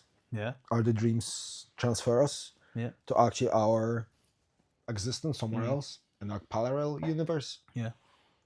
Because from time to time you have a dream so vivid that you do believe it's real, and you wake up, it's like, whoa. I do believe there is something in your head, something happening. But the thing behind it, like, why do we even dream? Yeah. Why our brain thinks. Yeah, why are we conscious? Like, this is a beautiful thing I read recently. Our brain is just wet electrochemistry, okay? So electrochemistry is a topic in chemistry you do. It's just circuitry, right? Neurological links. So it's chemistry, and there's a bunch of chemical matter in there interacting with one another. with electrons moving around, causing like circuitry to happen, and it's wet because we're made of water, so it's this wet electrochemistry. Why is it conscious?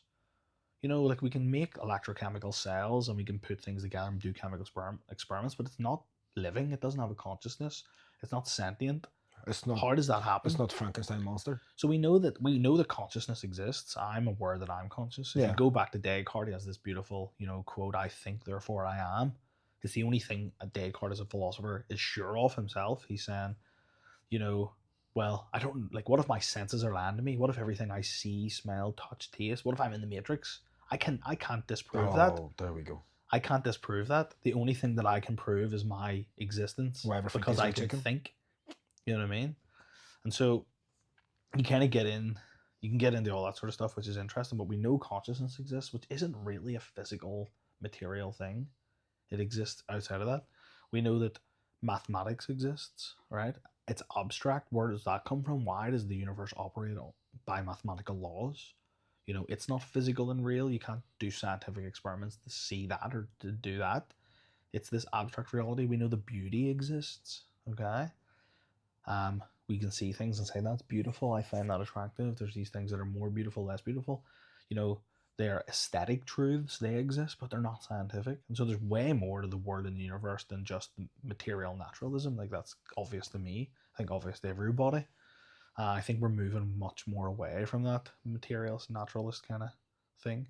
I think most people would be a bit more spiritual now and can kind of agree with that.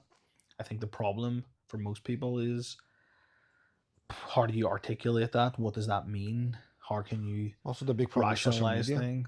Yeah, I think social media is one of the biggest problems we have now. Oh, for sure. Now, think about the biggest podcaster there is. Yeah. Right?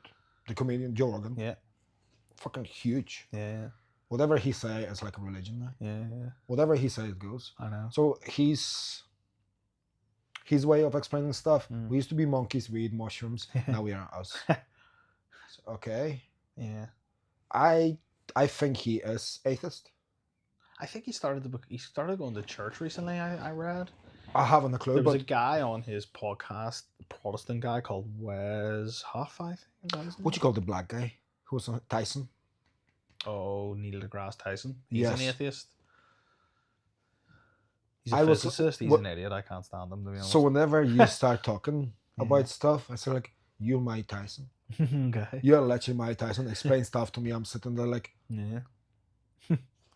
have to keep my mouth shut just to don't look so dumb as I am today. Yeah. But whenever Joe Rogan explains something to people, whenever he get people in podcasts and start talking about it, so many people believes, even without thinking about it. Oh yeah, for sure. And I can hear it. Yeah, the problem I think with maybe it's not a problem. I kind of like. I mean, I'm not like a big Roganite. I don't listen to a lot of his podcasts. In fact, the only real ones I do listen to is when he has scientists on, because I kind of find it interesting. That's my problem. I only listen to wee tiny bits of something somebody sent me, and then I stop because I can't be bothered. Yeah. See, I do a lot of driving for work and commuting because I teach at a university in Sligo, so it's like 2 hours from Lisburn. So usually in term time when I'm teaching, I will drive and listen to podcasts, and I usually listen to books and theology and philosophy, these types of things, because I'm a dork. No, that's why you sent me that Aquinas. Send me him, because I drive all the time. Yeah. And I love listening to stuff. I was listening to Irish mythology. Oh, okay.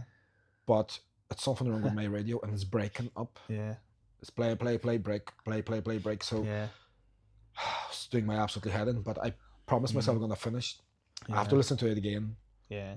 So I have an office in the house, probably like similar to your little man cave here. Only it's a bit more nerdy. I don't have weights in it. I have a bookshelf with that's for kids. So I like smoking a pipe. So not anything, just tobacco, nothing weird.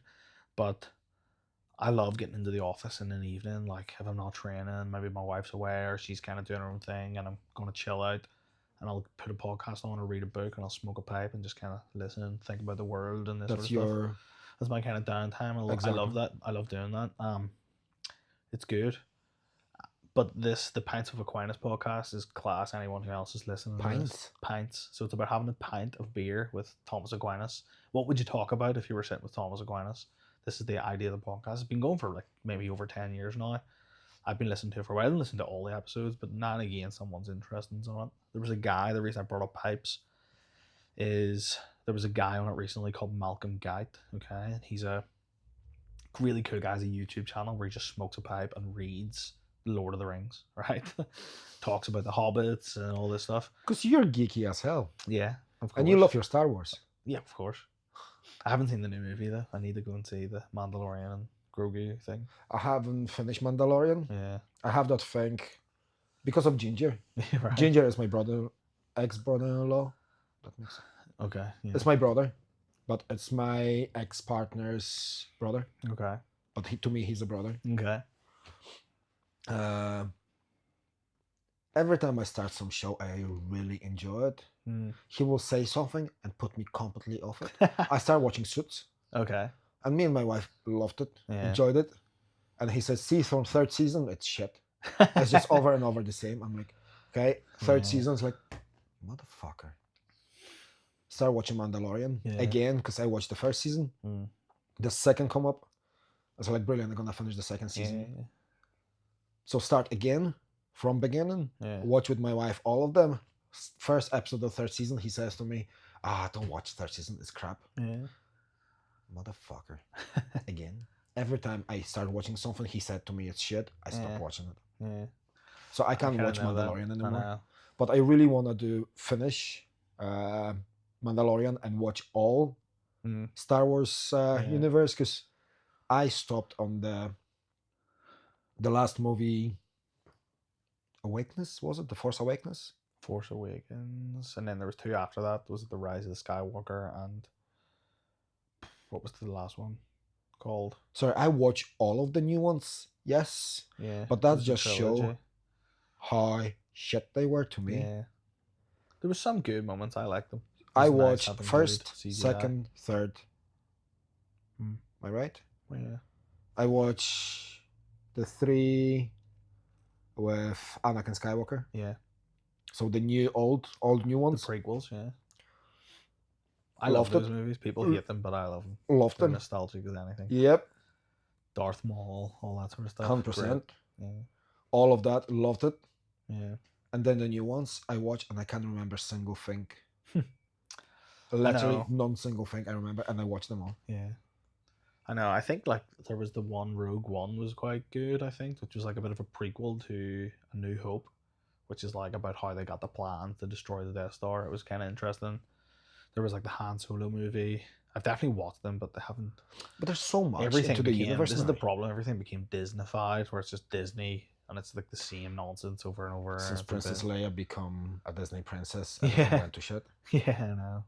But Disney have that thing about changing know. things. I know. Changing things, making more political than Yeah. actually the true Yeah. storylines. Because Sok, one of my best friends, English, he's 50, over 50 now.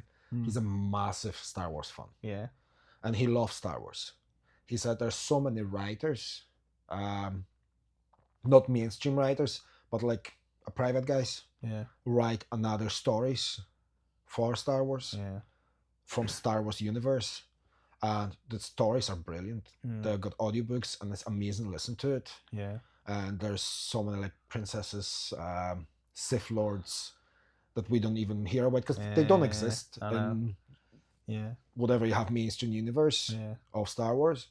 But he said if actually they buy them and stop producing the Disney shit, that would be so more like what the word he used, would be so better for fans Yeah.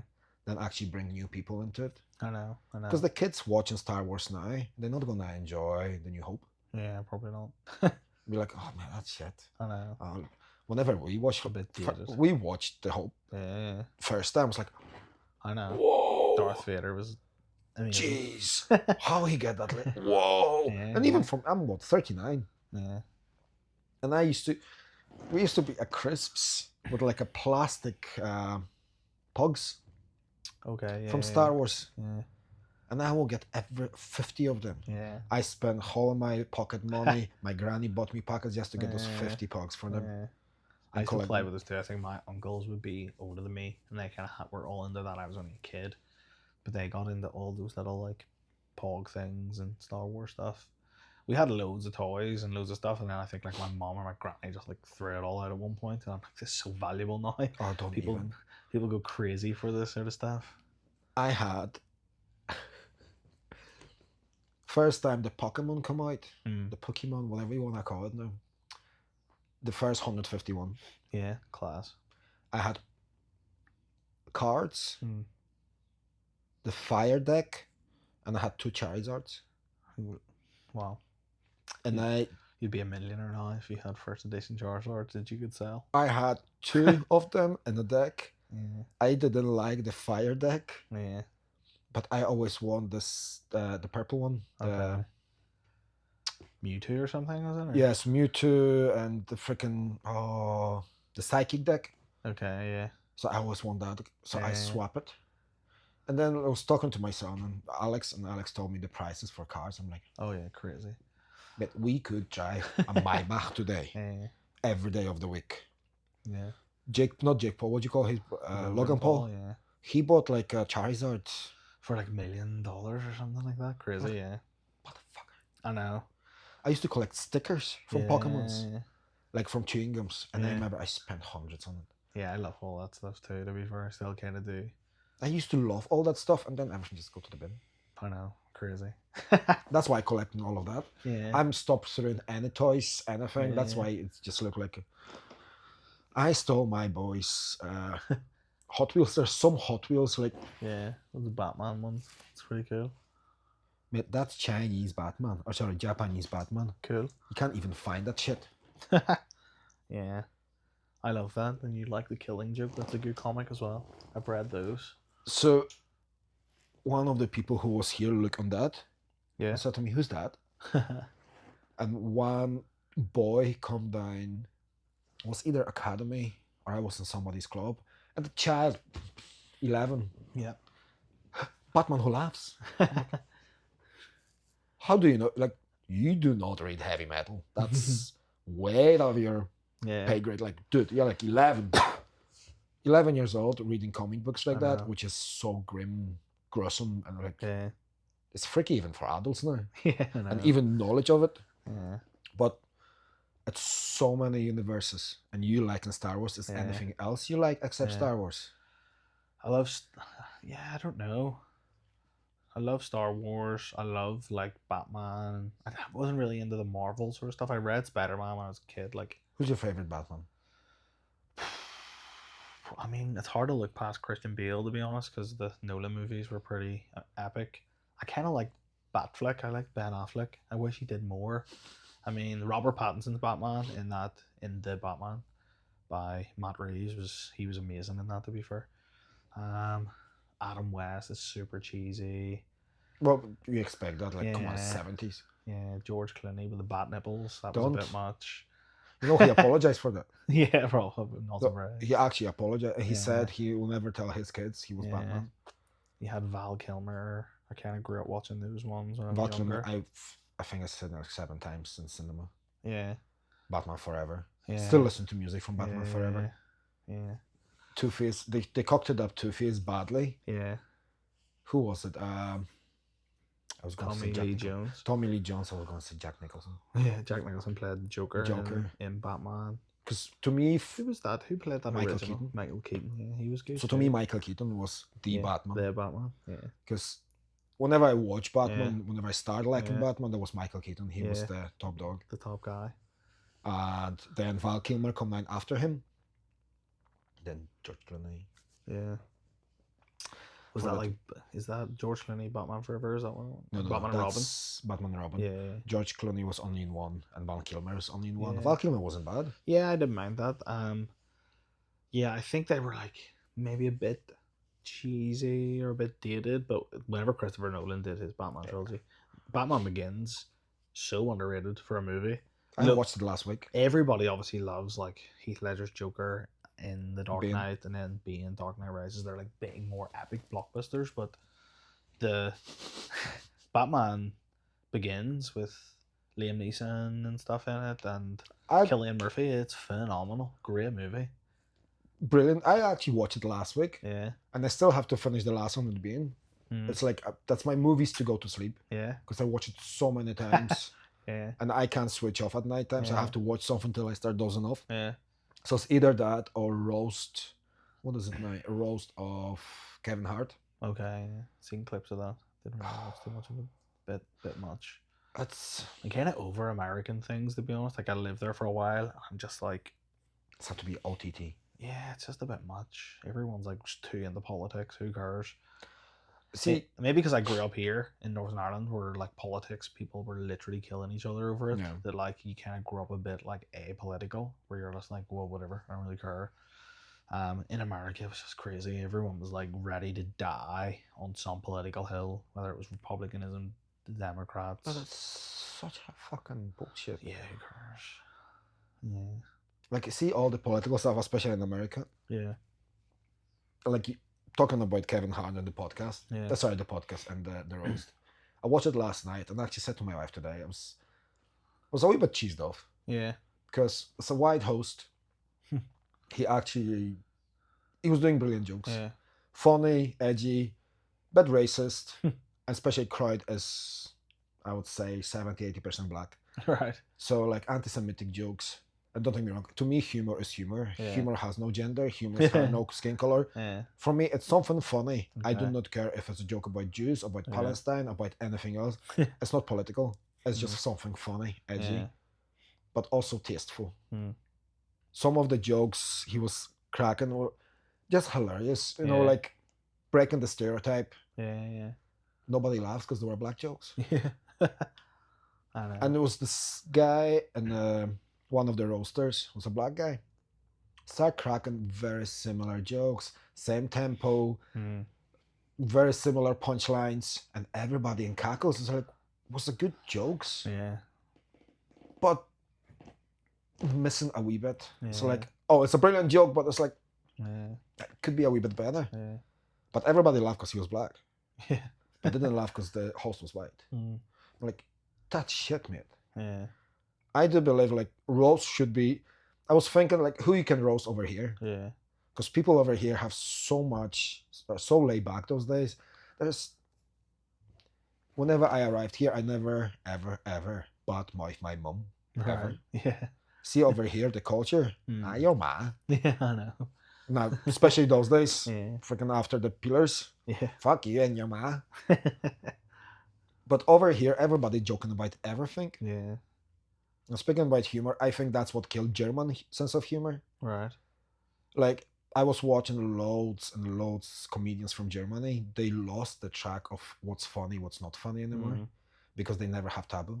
Yeah. They never have political corrections. Mm. Over here, for years, you could not joke about the Protestants Yeah. and other way around. Yeah. Now everybody's taking a piss of it, Yeah. and it's hilarious Yeah. because whenever I think it's such a small community in this wee Yeah. island, Yeah. and there's still so much trouble between them. So because of that, the humor is there, Yeah. and we taking everything. Sorry, people over here taking everything on their chest Yeah. and find it funny. Yeah. But Germans lost it, and same Americans is just pushing too much, and it's not even funny anymore. Yeah, no, I wasn't really like a lot of people go crazy for some of the big American comedians now. I think like obviously you were talking about Joe Rogan podcast earlier. He's obviously a comedian, kind of by trade. He's kind of made some comedians more popular and people Yeah. like that. But like, I don't know. But that's how you get into comedy Yeah. now. You need somebody big behind you yeah, or big money, yeah. because it's hard to be funny. I know. Because I find out lots of funny people Yeah, who actually say funny things never gonna be popular yeah, because they don't have a big bad guys. Now you have big guys with the big backs, not the big black guys. Before I get cancelled, those guys from Belfast, the one who opened the Fight Academy, okay. Oh, Shane Todd and stuff. Yeah. he's fucking hilarious. yeah, I like him, yeah, and he got that crowd of people coming to him yeah. and sit on his podcast and have a wee yarn, Yeah, and it's like a live stories and just talking, yeah, just talking spitting shit. madness. Yeah, And it's hilarious. I know. To me, it's hilarious because I can relate to it. I can see where that come from. I Yeah. live here in this reality, and my fucking favorite comedian ever, Barry the Blender. Oh, I remember him. I remember when I was in school, he was like really huge. You People like start watching Barry the Blender, and yeah, to me, it was like, is he actually a fighter? Was he actually fucking scrap? yeah. Was I And then know. the stories coming from him, sorry, about him. So like, yeah, the fucking Barry was Barry the Blender. He's actually Yeah. a fucking pro MMA fighter. He's a pro boxer. He I does know. kickboxing. He does Muay Thai. We should get him to Fed Academy for a seminar or something. It'd be hilarious. Shando should have did that for the opening day of the new gym. So Private seminar, Barry the Blender. I didn't know at the time, but my friend Phil. Oh my God, what's his surname? I was going to say Phil Collins. Phil used to be a Muay Thai instructor in Bangor. Phil Toyney. And I see Barry the Blender at my gym, where I used to go to a normal gym. Like, the video is like, what the fuck? And he trained with Phil Toyney. Right. Phil Toyney is a brilliant martial artist. Yeah. For perspective of coaching. Not amazing fighter, a good fighter, but aged now. Aged. And Barry went and trained with him, and then I realized the guy have no fucking clue how to fight. I don't think he ever was in a fist fight his life. Yeah. It's like, okay, so that was all bullshit. Oh, that was all comedy. Yeah. Okay, I fucking get it now. Yeah. And since I got it, I heard his actual name is Colin. Yeah. And he have his comedy shows, and he's going to Limelight. Yeah. Apparently, because I remember being in school, and his like Barry the Blender stuff was like every other week he had a new video out, and it was like I don't Godzilla. know, 10 parts. Yeah, Godzilla or whatever it was. He was quite funny, and then he did one when I was in uni, which I thought was hilarious. It was called 50 Shades of Gay. And it was like a piss take of 50 Shades of Grey. So it was like him like with a bath towel on his head, sitting in his black and white where candles lit, reading like excerpts from his kind of like gay journal, and some of it was horrendously rude, but it was funny as anything. It was quite good. You ever see him doing the accents? Oh yeah, he's good. Yeah. The Polish accent. Ooh, up there, up. Like, Yeah. what the fuck? Yeah, he's funny. Yeah, there seems to be like a big comedy scene. I did a podcast with those guys, Whiskey and White, Tommy and Tyrone, and they're kind of on the kind of comedy scene a little bit, and they're doing some interesting stuff. And Tommy does a bunch of sort of stand-up gigs and all now, which is kind of good. It's kind of funny. People diversify a lot from. I always want to try do the open mic. Yeah. And stand in the front of the crowd and try to crack some jokes. Till like everybody told me, please don't, because I don't think anybody gonna understand you for a start, and you're not funny. It's like, fuck you, cheeky bastards. But I feel like so I lecture at a university. Some of that is like comedy skit. Like you kind of gotta, like you're going through the content and you're teaching chemistry, and it can be heavy, and you have your projector and your blackboard and you're doing stuff. But you have to always be engaging. So you're like telling jokes and trying to have a bit of crack and engage with the students. And that can be so exhausting. So I don't know how these guys do it all the time, coming out with new material. At least I kind of made my lectures. So I'm doing like a 10 lecture series on, atomic forces or something. I can make my lectures ahead of time and then just do the same lectures kind of pretty much every year for a few years and change them as you need to. But coming up with a comedy skit, doing that, and then doing the circuit, telling the same jokes, and then spending time writing a new one, doing it again, spend the time. And then with social media, people are just like every week, every day, having to write new material, do new stuff. Like, be exhausting. My brother, well, Andre, he's a bodybuilder, right. But he posts everything every. Holy shit. He posts new stuff every day. Yeah. But he watch other guys and do close videos to what they did. Yeah. But also, from time to time, live give you a script. Yeah. That makes sense. Yeah. So people will ask him stupid questions. Yeah. Well, he asks stupid question to somebody like me, getting a fucking stupid answer. And he is very similar to me with like being witty and just answer before you use your brain. It's like not try to be mega sarcastic. And from time I'm watching his shit, I'm like, oh my. Well, that's the thing with teaching. I think my natural instincts is to be personable and relatable and friendly and chatty and sarcastic. And I'm in the lab teaching. Friendly, sarcastic. Yeah. Like, I think it's an Irish thing that goes hand in hand. Yeah. The more sarcastic you are with people, the closer you are in terms of friends, or the more you like the person.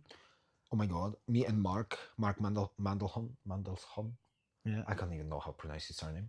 Me and him were talking about that. Yeah. Do you think it's a close relation with as friendly you get with people, Yeah. especially in a fight world? Yeah. As friendlier you get with people, the more stick you got. Oh, for sure. Absolutely. If you don't know somebody, you're not gonna say, "Oh, you big fucker, how you doing?" It's Yeah. a pleasure to meet you. Roll a few times to get friendly. Say, "You fucking roll like shit today, big lad." Or I just know. like it's a proper like banter, and then banter. You know you're gonna like text somebody, "Are you gate cunt? How you keeping?" Yeah.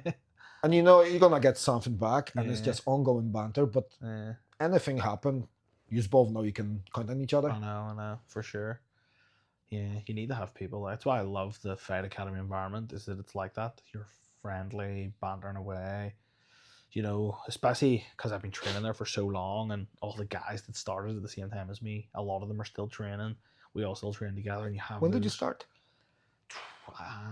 2017. Oh, just 2 years whenever this happened. Brand new.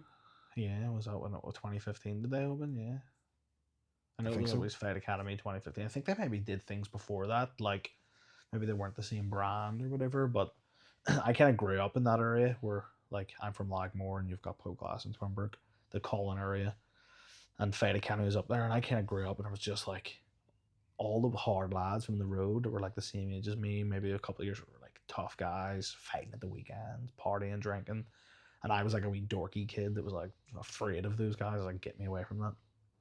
And I kind of grew up in that environment. And then I was really into MMA because it was the only sport that I could watch on my TV, because it was like free to air on Bravo or something, and I got to watch like the UFC highlights and this stuff. Me and my brother got really into it when we were kids because we couldn't afford like pay-per-view boxing or Premier League and this kind of thing.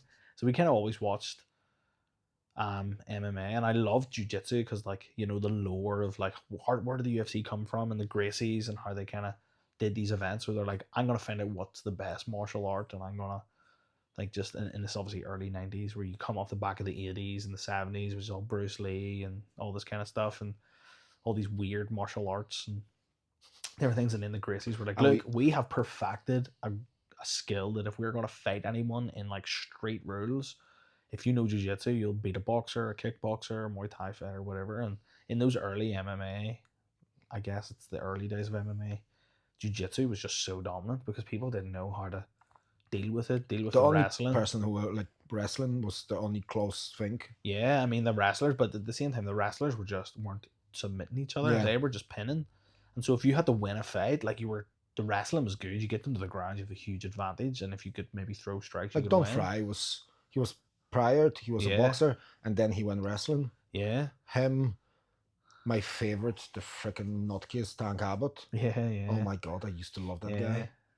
But Tank Abbott, Don Fry, basically wrestlers and know how to scrap. See, I kind of watched like the days of like Chuck Liddell and all the. That was like the next generation. The second generation. That's when I started getting into it as a kid. Loved watching all of that. And that was my first fights. That's whenever I learned. Yeah. Whenever first time see TUF was Chuck Liddell and Randy Couture. Yeah, class. That was the first ever for me seeing UFC. The tough where you had Rampage Jackson ripping the door and all. Oh yeah, kicking the door. You're like, oh, he's so tough. Then you realize they're made from cardboard. Yeah. Cool. But yeah, I loved all of that too. That was so fun. But for me, the lore of like jiu-jitsu was this like if you knew jiu-jitsu, you could beat anybody and all this sort of stuff. And yeah, what's that? Look on the top right above you. Oh yeah, Pride. The Pride days. So I kind of got into like loving the idea of jiu-jitsu, but I was a teenager and going to uni and all this stuff, and I worked 2 part-time jobs, and I was just like afraid to train. I was like, I'm gonna go and get beat up. I don't want to get beat up. I don't want to do that. But a bunch of guys from that I knew growing up, and they were like the hard guys from the road. If you didn't mess with these guys, they'd kill you. We're started to train at like Fight Academy, and I was like, yeah, I don't want to go there. And they were nice guys, to be fair. I kind of knew them, and we'd be like, what's the crack? And they'd be real chatty and friendly. And like, you know, Big Carl, remember Big Carl Moore would train? Oh yeah. Yeah, so like him. So I kind of knew him from growing up, and he was like training up there and all this stuff. Obviously like big heavyweight type guy, and I was like, he's a tough lad. I always wanted to go up and train. Anytime I would see him, if he was on the door, he kind of knew me. Oh, well, Mick, what's the crack? And you'd chat away to him, and I'd be like, oh man, I'd love to come up and do a bit of training. He'd always be like, come up, come up, come up.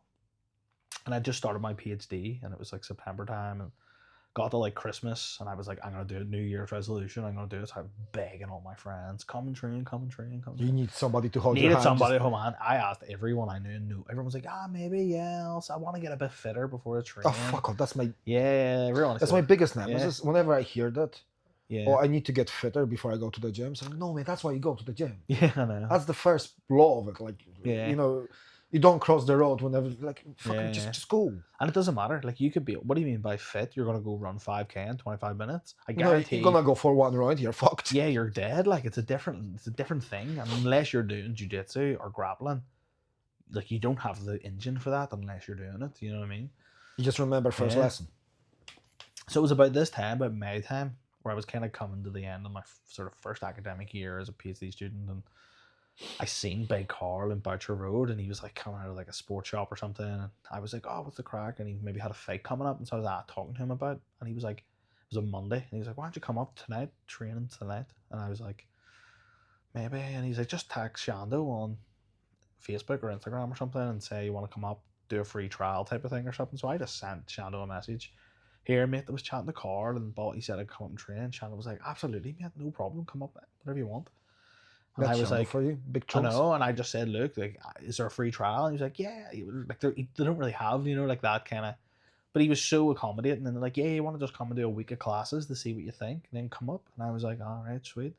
So I came up on the Monday on my own. I kind of knew Carl, and he was in the class, and I was like, what's a crack, mate? And he was like, here, come on, like, train with us and whatever. So I just kind of jumped in and knew a couple of the hard guys on the road, and there was a different jiu-jitsu black belt at the time taking the class, and I just got absolutely mauled, like beyond murdered by people who weren't even like, there were purple belts.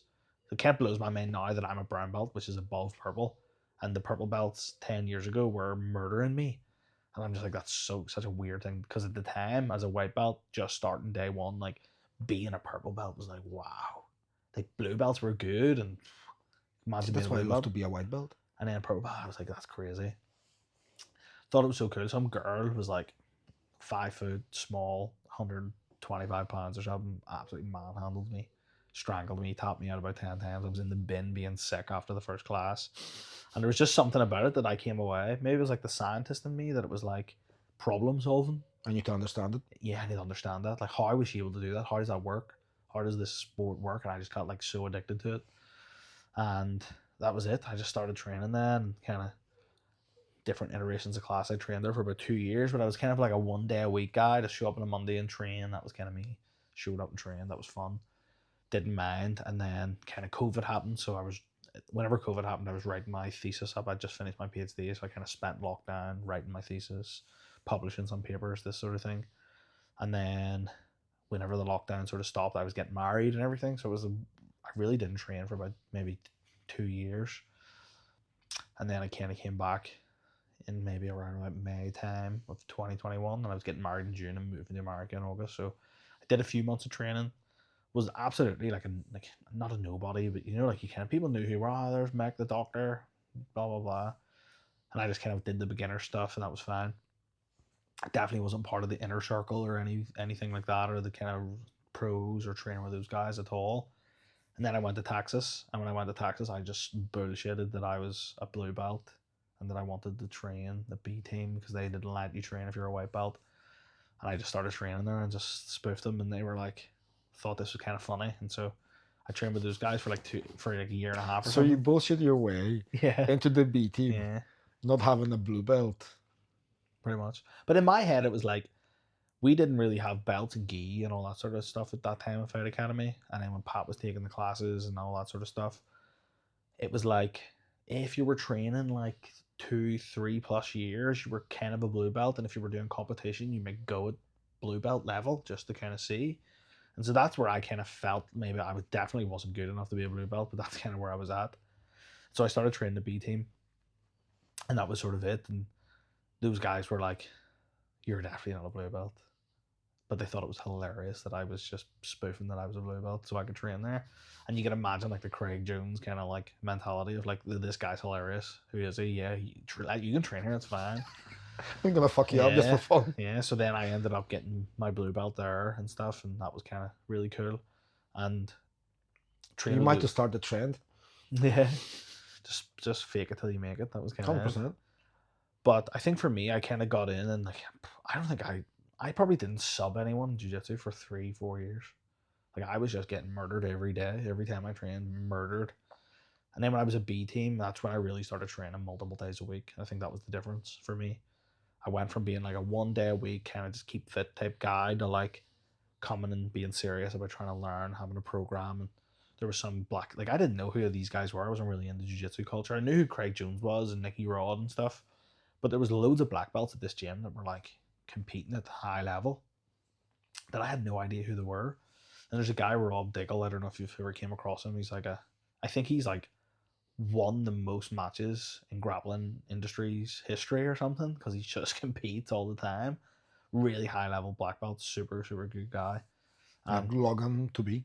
Yeah, for sure. Like Logan, really like kind of like a New Jersey Italian American type dude, and he kind of real into leg locks. And for some reason, one week he just came. He's like, "Do you want to get around?" And I was like, "Nah, I'm gonna go with this guy." And then the guy I was training with was like also like a white belt or a blue belt or something. He was like, "Bro, that's Rob Diggle. If he asks you to roll, you gotta roll with him. Like he's a black belt champion. Like what are you doing?" And I was like, "Oh really?"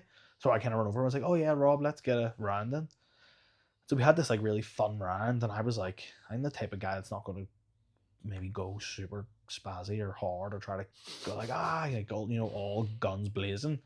I kind of feel out people and whatever your level is, and obviously Rob's like really technically good, but it was like a good pace, wasn't spazzy, and he was like attacking my legs, and I didn't know how to defend anything. And for some reason, we just had this really good round, and he was like, I don't know, impressed by me or kind of like the fact that I was like, I don't know, trying to do the right techniques and not just being a spazzy kind of lower belt. And it was kind of interesting. So he just kind of became my main training partner while I was there. And he was always just like, every class, like, do you want to spar? Do you want to drill? Do you want to roll? And I was like, yeah. And he was just teaching me leg locks. Like it was like a private lesson from like a top level black belt on how to do leg locks, how to defend leg locks and everything. So I came home from Texas. So I did. And I came back up the Fight Academy. And I showed up to like Pat's advanced class or something. Pat was like, "Who are you?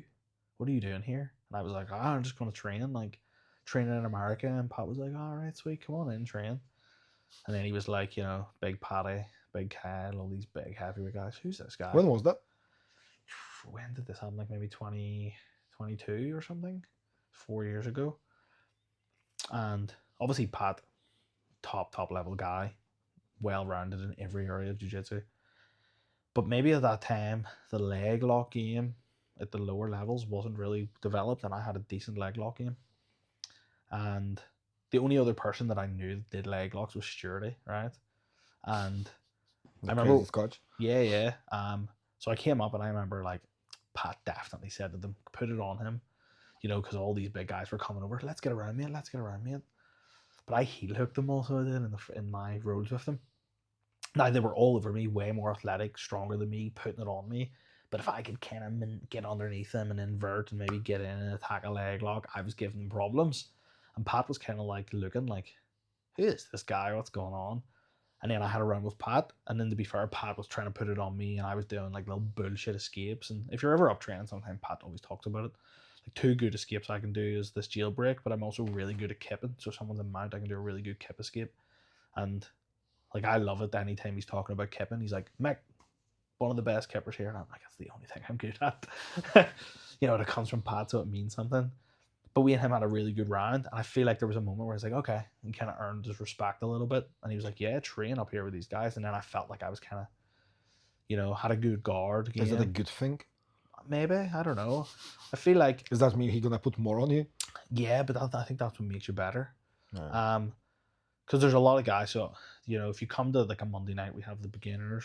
It's not really beginners. You'll have guys who've been training 10 years. No, you told me to come down, but yeah, I tried to wiggle myself out because she said to me, was it 2 weeks ago to start coming? Yeah. And I said to my wife, because it's gi. Yeah, there's a gi one this Tuesday. Yeah, So we have like Pat's Monday, which is fundamentals and then Yeah. advanced, and then we have Tuesday, which is like fundamentals, then all levels, which is gi. But even if you're like higher belt or you've been training for a long time, you forget loads of this stuff. You kind of, if you're not doing that, it's not part of your See, game. You can develop it and you learn said it. bullshitting. Yeah, Whole my entire journey, yeah, I bullshit everything. yeah. Even Dee said to me last week, "You're like a half a meathead, half technician.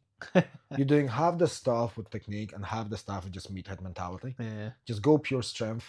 And if something doesn't work, you try to Yeah. use techniques. Yeah. Another way around. It's actually hilarious. Like you Yeah. never know what you're gonna do. But I'm trying my best. Yeah. But I always bullshit my way out. Yeah. Like always bullshit my way Yeah. out. I think the thing for me is like trying to have a plan of if you're trying to get better at something. And that's why I started. So I came back from Texas, started training at the advanced class, which was 7:30 to 9 on a Monday. And then I started doing the no gi and gi stuff on a Friday. And that would be like the maybe 2 days a week that I would train, maybe 3 days a week if I went to like another class or something. But like in those classes, it's good because you're up against high level guys, even like the MMA guys that aren't just grapplers. You know, they're so athletic, really putting it on you in different positions, and they're really good at all those kind of MMA positions, like passing guard, getting the mount, side control, you know, attacking the back, whatever. They've got loads of great stuff. So you're kind of constantly up against it, which means you got to get better at defending, but it almost becomes hard to attack, hard to develop a game. But because nobody was really that good at leg locks, I could win rounds because I could get a leg lock because they didn't really know how to defend it or get away from it, or especially if you're just pure grappling. Maybe if you're like doing MMA, you can throw strikes, it changes it a little bit. But you know, we've seen some leg locks. People get caught with leg locks recently in pro MMA fights. But yeah, like I was just kind of the leg locks were my kind of way of getting like, you know, the great equalizer, attacking people back. I had some rounds with Stuart, and he would always just put it on you, take your ankles home with you. He would put it on. But I had some good rounds with him, really technical. I was defending like crazy. He was attacking like crazy. I was counter attacking him. This really good back and forward. Logan at that time as well was maybe like a white belt, blue belt, and he was like doing all the same sort of stuff and attacking, and we had like really good rounds. And you know, those guys are maybe probably better than me at leg locks anyway, but like we kind of were like a little trio of attacking Stuart? legs. Yes. I rolled him once and somebody said to me, "Just watch your ankles." Oh, for sure. I was like, Crazy. "Why?" He's a specialist. Yeah. And I rolled. Remember those runs? I think we did it, the class we did together. And whenever it's all line in the middle, and Yeah. I got Stuart, I remember since I get in the top position, I do not fucking move. So I figure out all the way I can base myself and put my body weight somewhere else so he can't fucking wiggle from underneath of me because I will get fucked. I know. So whole entire round, I was just lying on top of him, just moving around, saying, "I'm not attacking here, fuck that shit." I'm just moving around and talk to him. "You're right, Stuart, you okay? Did you have a good dinner, mate?" So I love rolling with those guys. I don't really, they kill me, but if you're getting in the good leg lock battles, it's good. Matt Elliott at the minute has been attacking legs like crazy. He's really got deep into leg lock games, which has been good. But his judo is spectacular. Oh, yeah. His wrestling and everything. He's pretty good. He's doing wrestling on Thursdays, so I start coming back after the shitty ringworm. Start coming back to his wrestling classes, and his Pat's wrestling class straight after. Yeah, but also his Donald's boxing class. Yeah. So I need to like figure out what you're doing. I've never been to the wrestling classes, to be fair. I'm just the warm up fuck you up. Yeah, probably. The warm up itself. He asked me to do fucking cartwheel. I haven't done cartwheel in 39 years of my life. I tried to do the cartwheel. I'm just fucking slunging my ass on the ground. So I kind of came from training in the advanced classes and that sort of stuff. I started then coming to the beginners class.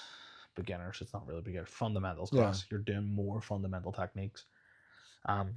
Great for white belts, day ones, but also if you're a higher level guy, relearning that sort of stuff, revisiting that stuff's good. But it meant that in those rounds I would be more dominant. I could be on top of people. And it's a good way to see how, like, where you've come. If you're just getting crushed all the time, it's hard to be like, am I getting better? And then you go and roll with other people and you're like, oh, I am getting better, I can do this. But having a game plan going into like training, if I'm rolling, say, at the beginners or fundamentals class, I'm like, okay, what am I not good at? I'm not good at passing guard. So I'm only going to worry about passing guard. I'm not even worrying about winning the round. You know what I mean? And I'll maybe go with some guys that aren't so good, and then try to like go with some guys that are a little bit better. But if I'm at the advanced class, you know, I gotta play my A game. If I'm up against Paddy or something, he's gonna murder me in most positions. But if I can try to maybe attack legs or play what would be my A game, I'll do more of that. So it's about having like, I guess, a balance between lower level guys, higher level guys, things like that. You know, to try and develop your game in different areas and get better, I think. I think I'm gonna start fucking taking that a wee bit more serious now. I think like you gotta not try to win every round. I think this is the problem. Lots of younger guys try and to newer survive. guys. Yeah. See, my case, it doesn't matter who I roll with. Yeah. I'm lazy. Yeah. I am very lazy. I know that. Yeah. I am very lazy. I don't like put the work in. Mm. So if I can bluff my way out and just lie there, Yeah.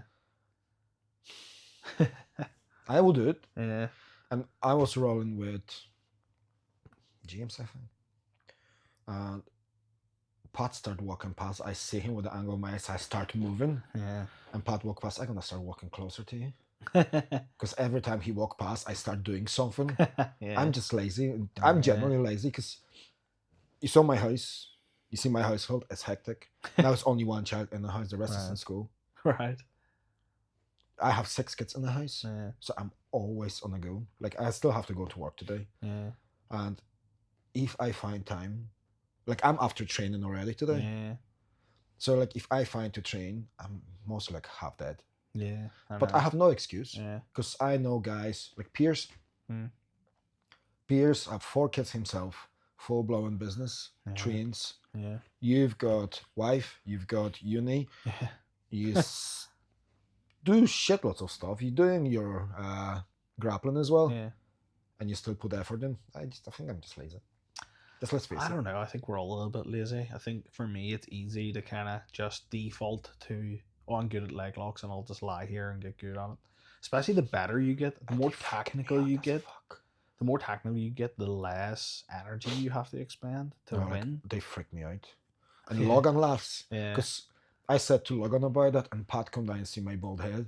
So he come down and start touching me. I'm like, oh, Pat, don't. Yeah. And then I feel bad about shaving my head. Yeah. Because I miss my long hair. But Logan will start explaining the leg locks. Yeah. And I was with Callie. Yeah. Callie, is it? That's his name? Yeah. Keelan. But Keelan? Yeah. DJ Keelan. DJ Keelan. Yeah. So I was with him and he said to me, he have no fucking clue.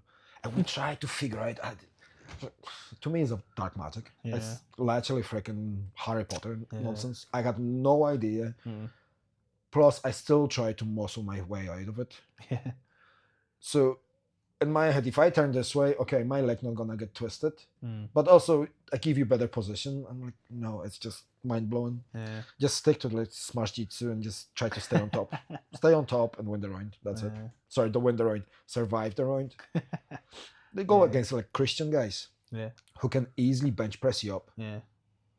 You go against guys who are way more advanced technically than me. Yeah. And my bullshit doesn't work in a way, so I have to lie down and just cover myself for an entire round, make sure I don't get choked out. And there's the times whenever I get choked out and I'm happy, it's like, yes, I can actually blow off my, I'm out of breath, mate, like give me a few seconds. Yeah, I think that's the good thing. Like, if you have an ego, that's easily killed if you start training jiu-jitsu or grappling. Like, you can't have an ego. No. Like, I was training yesterday with a guy. He's a white belt, but he's like a white belt plus. He's been training for maybe 4 or 5 years, maybe even more, does wrestling, different things. Most of the time, 9 times out of 10, I'll totally dominate him in a round, but he's like maybe a bit younger, can kind of move a little bit more agile than me, but I'll kind of dominate him. But yesterday he got me in a nice choke, and I kind of knew that I was done. Had me in a choke, and he was really good. He's really patient with it, didn't rush it. He kind of knew he had the position, and I also was kind of half hoping that he would rush it and then give me a chance to get out, but he just kept his cool, put the choke on, and I had to tap, and I'm a brown belt, and he's a white belt. Happens all the time. You know, like, especially, like, if you're an athletic blue belt, you've got enough technique to kind of there's lots of times in ADCC, you can see, like, blue belts and purple belts fighting against black belts. Yeah. You know, and, like, it's just the belt. Yeah, it doesn't really mean much. Like, well, it does mean like a lot, but still. But like sometimes for me as a brown belt now, like I just got a brown belt maybe a month or so ago, so I'm still pretty fresh as a brown belt. But like you have this mentality that you're like, oh, I can't get beat now. Like as a white belt, you can get beat by everybody. Who cares? As a blue belt, like oh, I can't get beat by white belt anymore. As a purple belt, I can't get beat by white or blue belts. As a brown belt, I can't get beat by white, purple, brown, or blue or whatever. But that's just like the higher up you get and everybody gets better, especially in Fight Academy. Like some of the guys who are blue belts there or white belts there are like have been training just as long as me, but maybe just don't focus on the grappling side of things, haven't been through the belts and stuff. Well, I But tapped the they'll black put belt it. once. Yeah. So have I, to be fair. Now, I'm taking it. Yeah. It's my win. Yeah. And I said to Kyle the same thing. I win it. I got the tap. I was rolling with my son's coach, Mike Summers, Yeah. but he was talking to somebody. Right. And I tap him. I've got like in submission, he tapped. I'm like, I fucking tapped you. Yeah. I'm done. I'm going home. Fuck off. Nah, that's me. I Done. know. Thank you. I can put in my CV. I top the black belt. Yeah. That's it. But it's, as you said, like it's guys who come down, rolling with the higher belts, Yeah. who have no knowledge of jiu-jitsu, Yeah. can tap them, Oh, for sure. can be more athletic, can be stronger, Yeah. can use just a stupid, what do you call it, meathead mentality. Like, they explain me very swiftly. Yeah, but especially like blue belts. Blue belts are always have some stupid nonsense that they'll do, whether it's like a buggy choke, or like a ninja choke, or some like losing position, whether in the bottom of side control or bottom of mount, they can do some bullshit that means that they might catch you with a submission.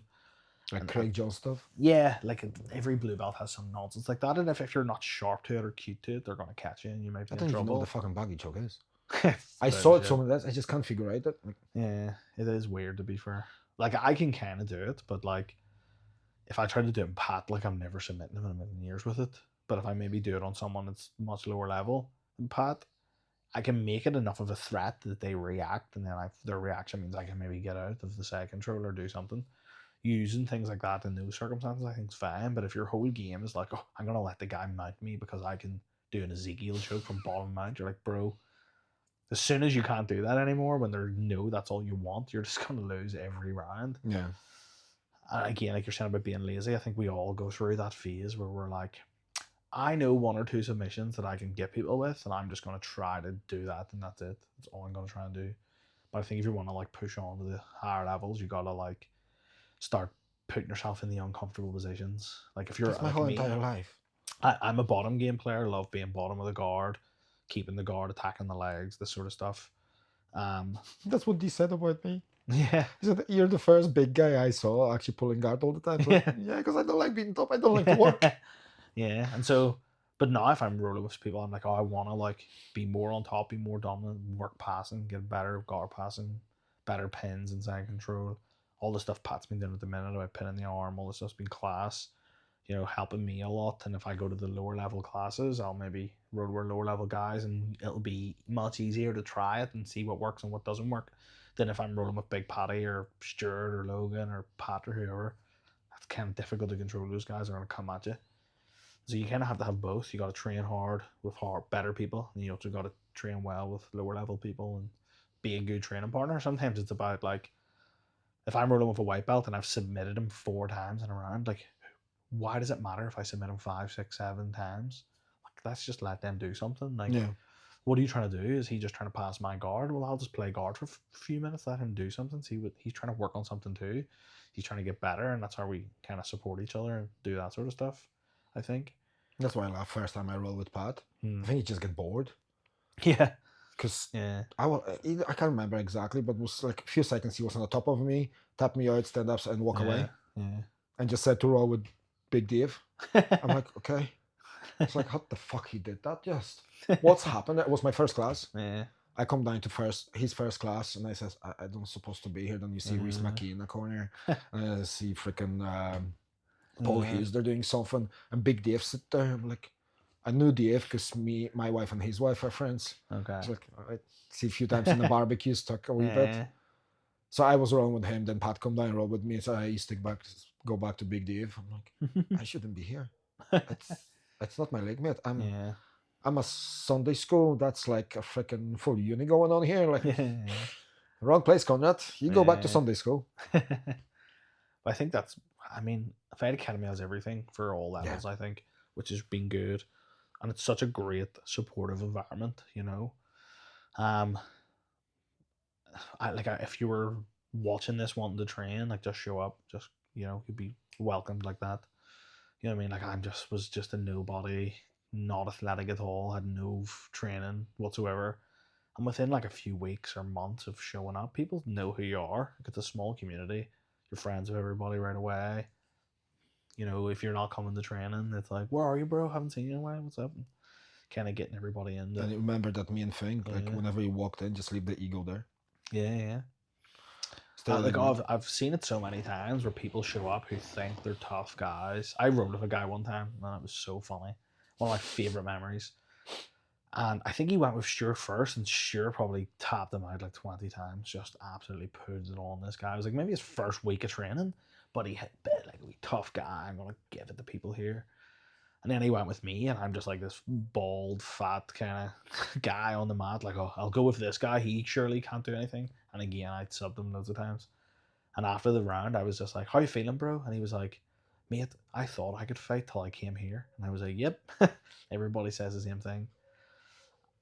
And quickly your ego dies. And if you have an ego, you're probably not going to last too long. So you kind of got to let it go. And there's always someone bigger and better than you at everything. It's in all these areas. I'm sure you might get world champion guys like Paul coming up, really good at this part, really good at that thing. And then he'll have a round with Pat or something. Pat may put it on him.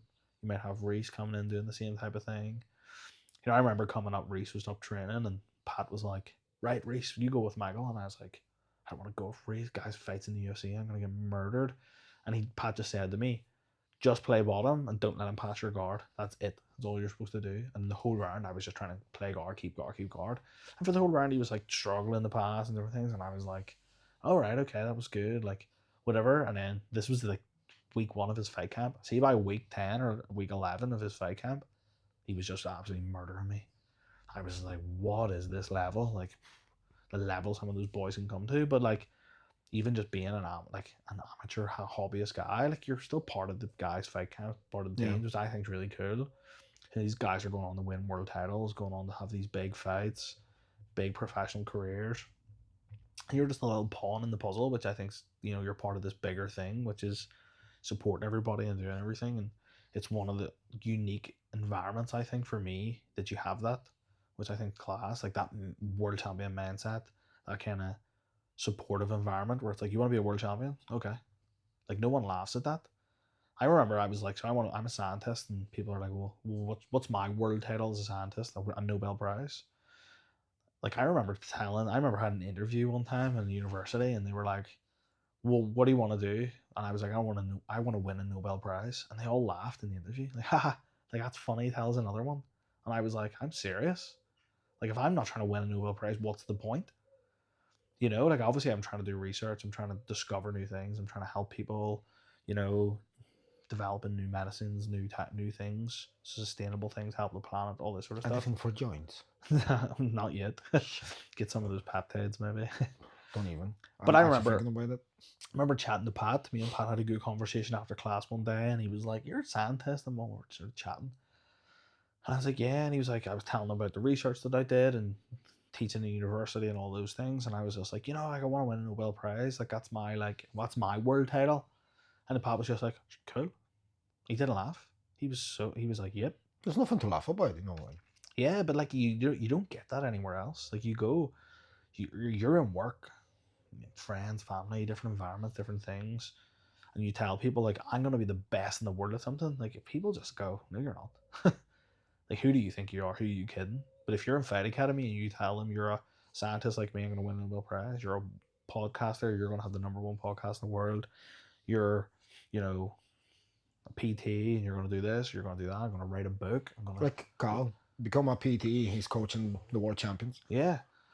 And like there's loads of that, and if you're in that environment, where people are like, I'm gonna win a world title, and the coaches are like, yep, I'm gonna win a Nobel Prize, yep, okay, And so If you willing put the work, if you willing do the hard work, exactly. So that's all it is. It's like, well, what are you doing to do that? And I feel like Pat's been my life coach as well, to be honest. And Stuart, like me and Stuart are really close friends. We get coffee every week, chat about life, chat about God, science, religion, health, fitness, whatever. Pat's like that good friend of mine too, like text and stuff, and he loves the Stoic philosopher, so we chat a little bit about that. But at the start of the year, I'll send him my goals. This is what I'm going to achieve this year. It's what I want to try and achieve. And Pat will be like, "How's that going? Have you done that yet? Have you said this yet?" Stuart's the same. Have you done that yet? And there's have just you? some of them, some of the goals. Yeah, one of my goals this year was to get my brown belt, and I did that. So that was at least. One of my goals was to lose weight. Like at the start of the year, I was like 90 kilo, and I was like, if I can get to 85 kilo by the end of the year, I'll be happy. And today I weighed in, I'm 84.8. I've lost like 5 kilo in the last 4 or 5 weeks. Been on a bit of a strict diet, which has been good. But again, like I meet up with Stuart, and he's just like, "Fat bastard, what are you doing? you losing weight? What'd you eat this week?" And I'm like showing him my fitness pal. Here's what I'm eating. He's like, "You're right, okay." But having Short like, is phenomenal shape. oh, he's what an inspiration of a guy. Like you're saying about like family, looking after his kids, entrepreneur, running businesses. Trains 5, 6, 7 days a week, multiple times a day. Like goes to church, does the readings at mass. Like he's like this guy's locked in. Like trying to be a better guy, trying to do lots of things. Like inspiration. He goes on a cut, goes on holiday, ripped. The guy's like in his late 40s. I'm like, that's insane. Like I hope I'm like that. And then you're in that environment. You're like, I wish I could be ripped and have it. And they're just like, you could do the work. Yeah. Here's the opportunity. You want to win a Nobel Prize? Do the work. How can we help you with that? I feel like being in that environment, that mindset for me is so important. Even outside of the grappling and the health stuff and fitness and all that sort of stuff, it's the mindset of like being a world champion, which I've never had anywhere else in my life. That I'm like, oh, these guys are serious about what they're doing. I used to work at the University of Texas. Had Nobel Prize winners in different topics. One of the top universities in the US, huge university. Um, Maybe when I was there, people were a bit more like, Supportive. maybe not. I wouldn't say supportive. Like obviously, me at that time as just being a postdoctoral researcher, I wasn't going. I'm going to win Nobel Prize. I go, you're an idiot. Like, just do your work and give over. But some of the professors I got quite close with and quite friendly with, and I met some guys that were top guys, and you wouldn't know who they were because they're dorks like me. But in that kind of dorky world, they've wrote some of the textbooks. If you do any undergrad chemistry, you'll do a topic physical organic chemistry. The guy who wrote the textbook for that, Eric Anselin, good friend of mine. Mentioned earlier, I like smoking a pipe. He gave me my first pipe. I would go to his house all the time. He would invite me over for me and my wife over. My wife worked for him. This guy, nicest guy in the world. He kind of did his PhD in Caltech in California, which is where the Big Bang Theory is based, in Caltech. So he did his PhD there, and then he did a postdoc in New York and Columbia, and then he went to University of Texas and big professor there in chemistry. Wrote the textbook in physical organic chemistry, which is like a topic that you do if you're an undergrad chemist. And in American chemistry, this guy is like one of the most famous dudes. Nicest guy you'll ever meet, most supportive guy you'll ever meet. Has wrote me numerous letters of support to help me in my career and everything that I do, and even just life. Most interesting guy you will ever meet. Loves the Wizard of Oz like nothing else. This guy is obsessed with the Wizard of Oz, obsessed with Judy Garland. Loves cars. You want to see the cars he has. If you're into Formula One of the big circuits that they race on is called the Circuit of the Americas, which is in Austin, Texas, and he has sports cars that he races on that track. He took us there and we'd do racing and stuff. Smokes a pipe. Quintessential professor. Has a big house, swimming pool. We used to go to his house for parties and dinner and that sort of stuff. But every night we'd sit and have a pipe and talk about the universe and chemistry, and I'd talk about philosophy. And one of the most supportive and interesting guys, because I would be like, here's my ideas, and he would be like, okay, tell me more about that.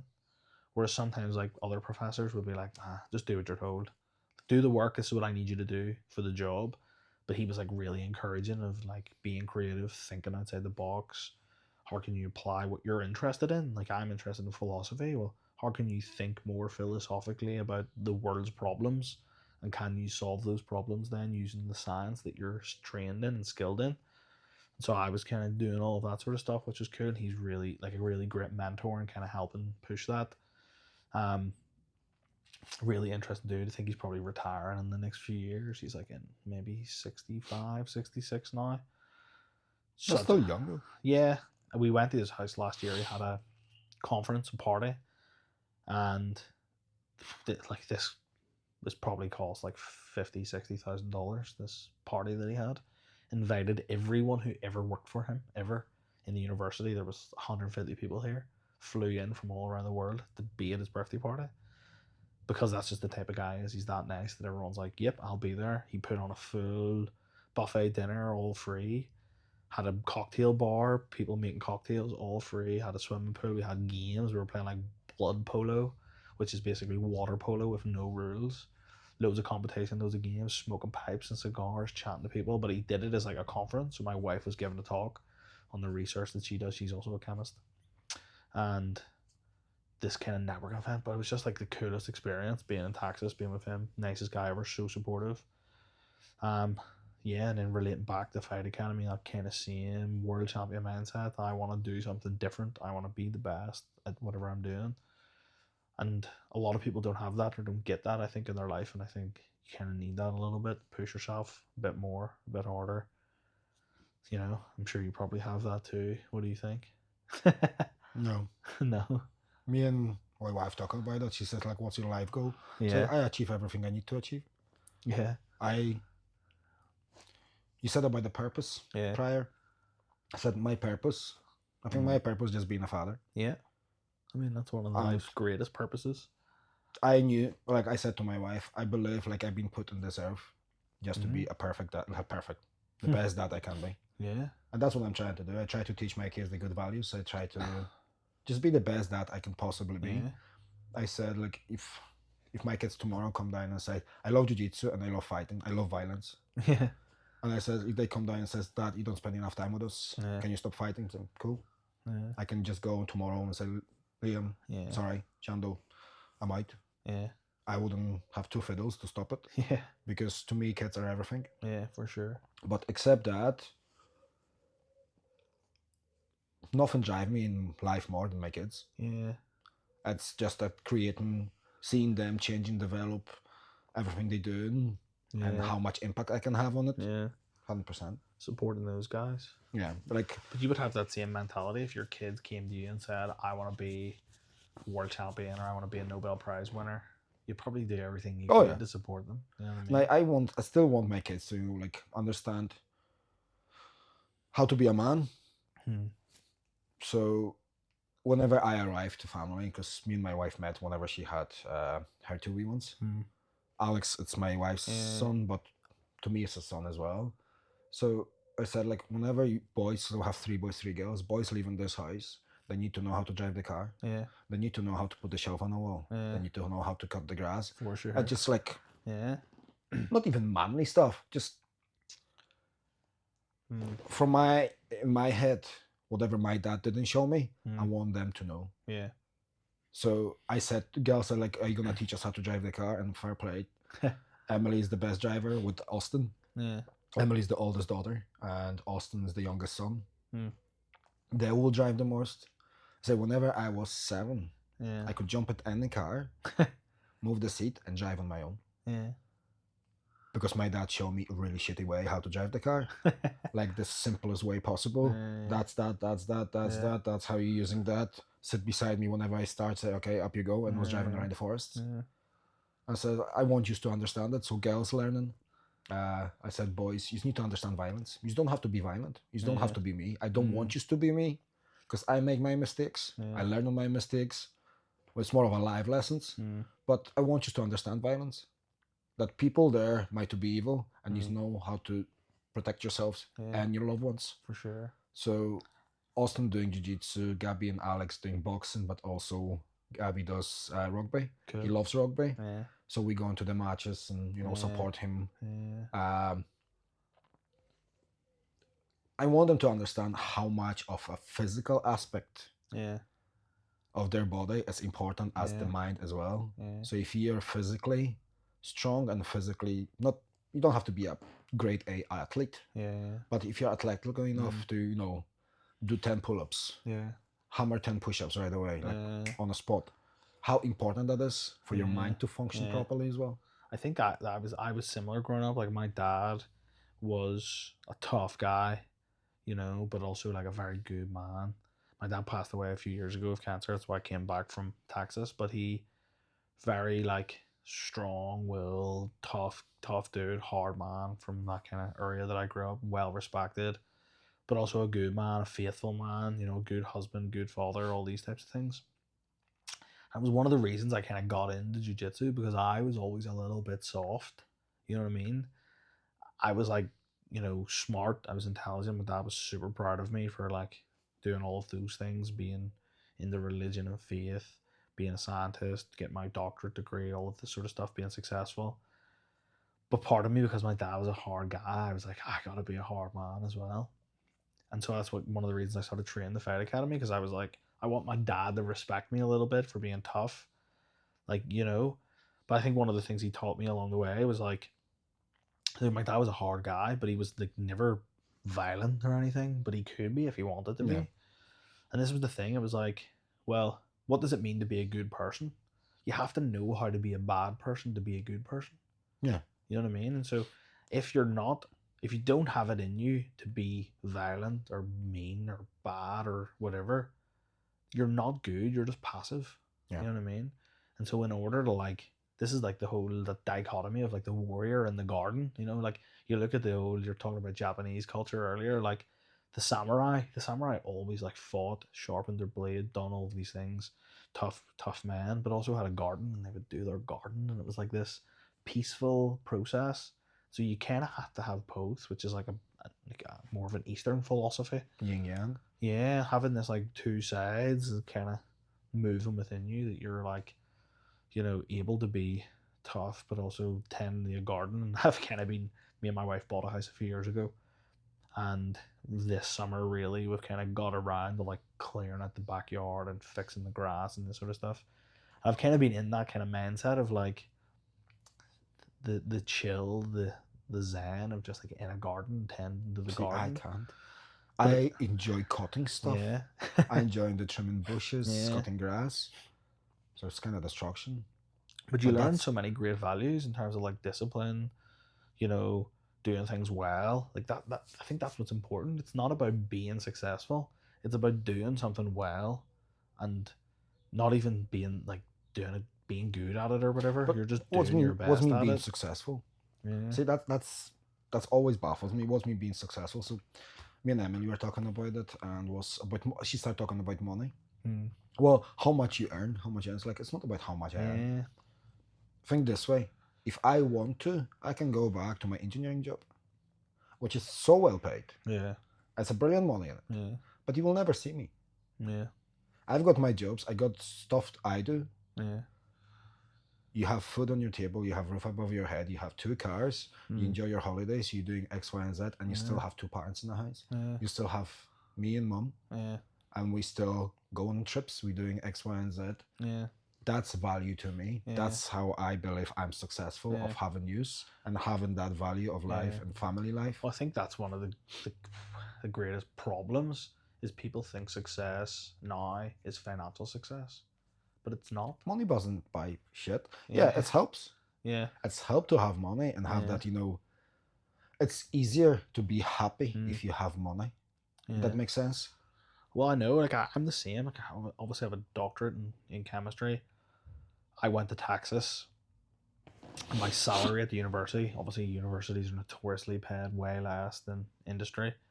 But at the university, like the salary was like $60,000, which probably sounds like a lot of money, but it's not. If you're living in Austin, Texas, my rent was $2,000 a month, right?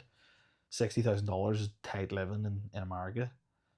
Thankfully, me and my wife were doing it together, so we were doing okay. But if I had got a job at ExxonMobil, which is like a pharmaceutical, big pharma, big oil company in Houston, Texas, I would have got $250,000 a year, easy.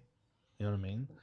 But again, for me, I wouldn't have felt like that was success, because a big part of my sort of driving as being a scientist or anything, or was always about people, was always about relationship.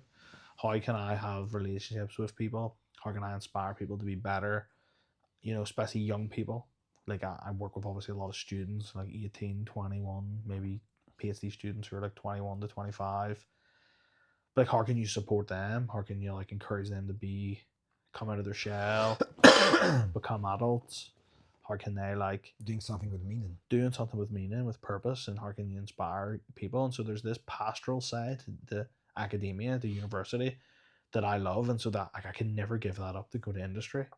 But do you think it's the way we're thinking about success, Yeah, right? The way the kids thinking about success is still coming up to yeah, social media. Oh, I'm gonna flash my $100 bills. Yeah, I'm who gonna do cares? that. I'm gonna drive my Yeah. rented freaking Yeah. Lamborghini. All that nonsense. Like, what was it? Takeshi 69, is it? yeah, See, I'm watching people like that, and I really believe abortion should be legal till the age of like 50 for them. Because it's just bizarre how people like that can influence anybody. yeah, There's a Polish rapper called Popek. Don't take me wrong, that fella is troubled. yeah, I know, I understand it. He starts scarification. So he Right. cut his face open okay, and get piece of his skin out to look more scary. He inked his Yeah. eyes. And so many young people follow that. I'm like, if my son come down to me and says, listen, if they have enough balls to come down and ask me. So listen, I'm thinking about cutting my skin, so I can give you black eye for free. yeah, You don't need to pay for it. yeah, Trust me. No problem at all. yeah, But I try to raise them the way they don't understand.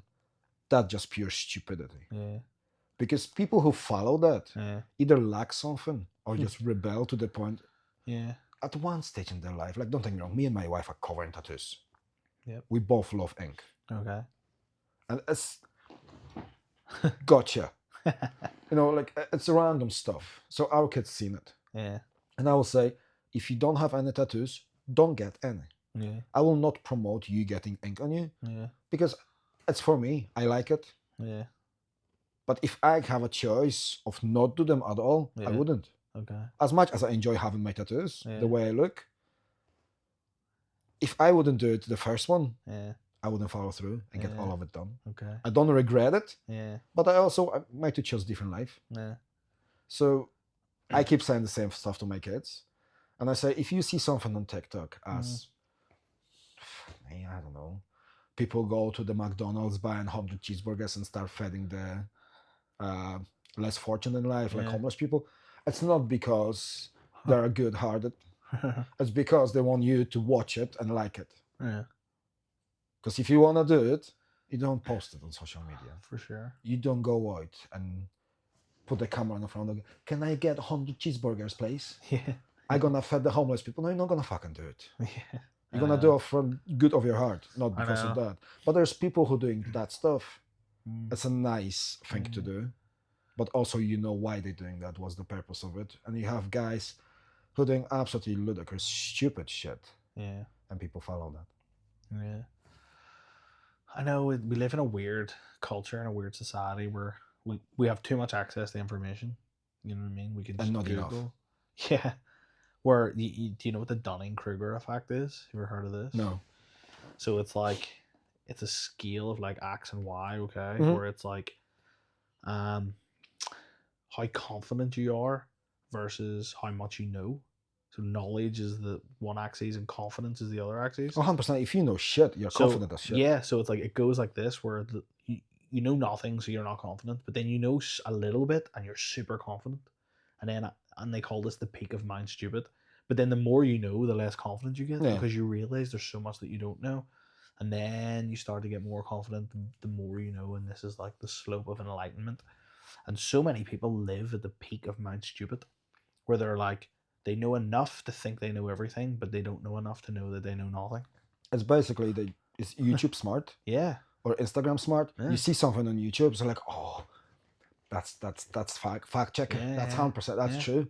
Mm. It's like, no, it's Like here's a perfect example of it. how many people nowadays think that Jesus didn't exist as a real human being? Right? Yeah. How many people think that? So this was really popular, like 2010, whenever I was growing up and I was a teenager and into university. The people were like, there's no historical evidence that Jesus really existed, okay? All of this comes from Richard Dawkins, one of the new atheists that I talk about, who's an evolutionary biologist. What does he know about history? Nothing, okay? He said this in a book that the historical evidence didn't exist to prove that Jesus was a real person. This isn't even true.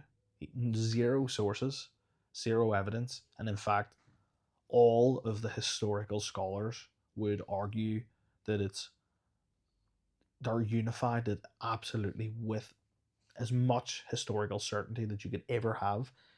Any person from antiquity, whether it's you know Alexander the Great or any of these historical Abraham. figures, yeah, we know much more certain. Albert the Great. Albert the Great, or the one you were talking about, Alexander the Great. There's way more historical evidence for Jesus' existence than any of those guys. In fact, Yeah. every historical scholar would say, without a doubt, that Jesus was a real person that existed 2,000 years ago and was crucified under Pontius Pilate. Without a doubt, people believe that. But there was this period of like YouTube information in the early days from like 2006 to like maybe not that long ago, maybe 4 or 5 years ago, where people were like, Jesus doesn't exist. There's no evidence that he was a real person. We live in a world where people think the earth is flat. Yeah, I know. And this is the thing, especially as a scientist, I get this all the time. It pisses me off where people are like, oh, science this and science that. And I'm like, you don't even know what science is. Scientifically, it's proved that actually the science earth is proves flat. nothing. The earth is flat, and you can't prove me wrong because I can see the flight schedule. It's like, there are no proofs in science. Science has never proven anything ever. I was talking. Proofs are for mathematics, not for science. Don't take me wrong. Okay. I'm trying to be polite to everybody. Ish. If you know me well, you know I'm gonna slag you off. I'm gonna call you bull, twat, whatever. But I was talking to one of my kids' friends' dad. He sat beside me and started talking, and he hit me with the flat Earth. That he's a flat earther. Okay. And see, I was tired, and normally if I hear that, it's like, holy shit. Let's go. And I says like, really? No, you don't gonna like me. He said, no, I want you to just elaborate on it. Go ahead, explain yourself. He started giving me that. It's like, okay, just one question. Just before we go any way deeper on the conspiracy, it's not conspiracy, it's proven. Okay. So before we go farther in your proof theory, or whatever you want to call it, that the earth is flat, why? So what do you mean? Why do you think government want you to think the earth is flat?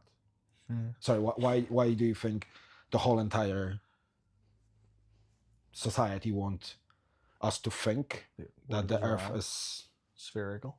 It's not flat. What's the purpose of it? What they achieve with it? What scared we're gonna go to the edge and fall off, or like why? Well, you have to answer yourself. So I did. What? You're stupid.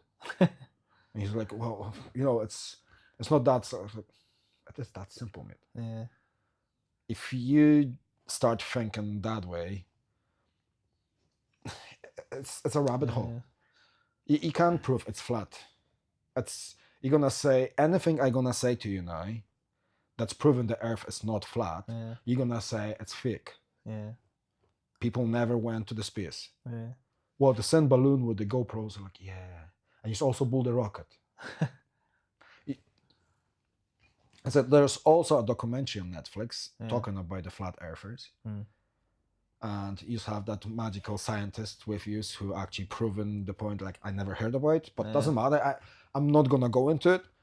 But at the end, they try to prove the earth is flat. And they failed. Epically. So, if I can't change it, I don't even gonna bother with it, but that's stupid. I know. Yeah, it is. People are weird. People are dogmatists, where they have, what would be the term, strong beliefs strongly held. And I think the most important thing is to have strong beliefs loosely held. Yeah. And I think that's the way as a scientist you should be. of course, I believe that God exists and I trust in science and all of these things. But if you could show me that I'm wrong, I'll happily change my mind, you know? And I think people aren't that open. Be open. Grab that board Okay. and write me something. Write you something? It's anything you want. Okay. Doesn't matter what. It's just your input on a board. Okay. I'll write a quote from Georges Lemaitre then.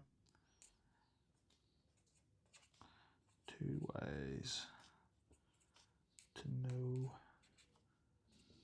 the truth. Science and religion. 2 ways to know the truth. 2 ways to know the truth. You can know the truth through science, or you can know the truth through religion. 2 ways. Yeah, 2 ways. Right. I thought you. Okay. 2 I thought you said. paths. I think actually the quote is paths he uses, and I decided to take both. No, I'll tell you what. I like that. Dr. Bing. I love that. There you go. I also like my version. 2 ways to know the truth. Yeah. Because whenever we're gonna know the truth, what else is gonna live there to think about? I know. So if you think the universe is God, I'll have to push back and say you're wrong. The universe is a creation of God's. So if you want to know who God is, read Do you have to Aquinas. dig deeper? Read Aquinas. You need to send me that, and I will will. actually listen to it. Yeah, but here's the thing. This is where it gets scary. The more you read Aquinas, the more you're going to become Catholic. And you're going to have to start going back to Mass and listening to boring priests every week. I'm just gonna phone you every week. Okay. Listen, Sunday 10 o'clock. Go ahead. Put you on speaker. Yeah. Thank you for coming. Yes, excellent. Thank you for having Appreciate me on. It was good fun. I hate that moment. Yeah. No. Oh.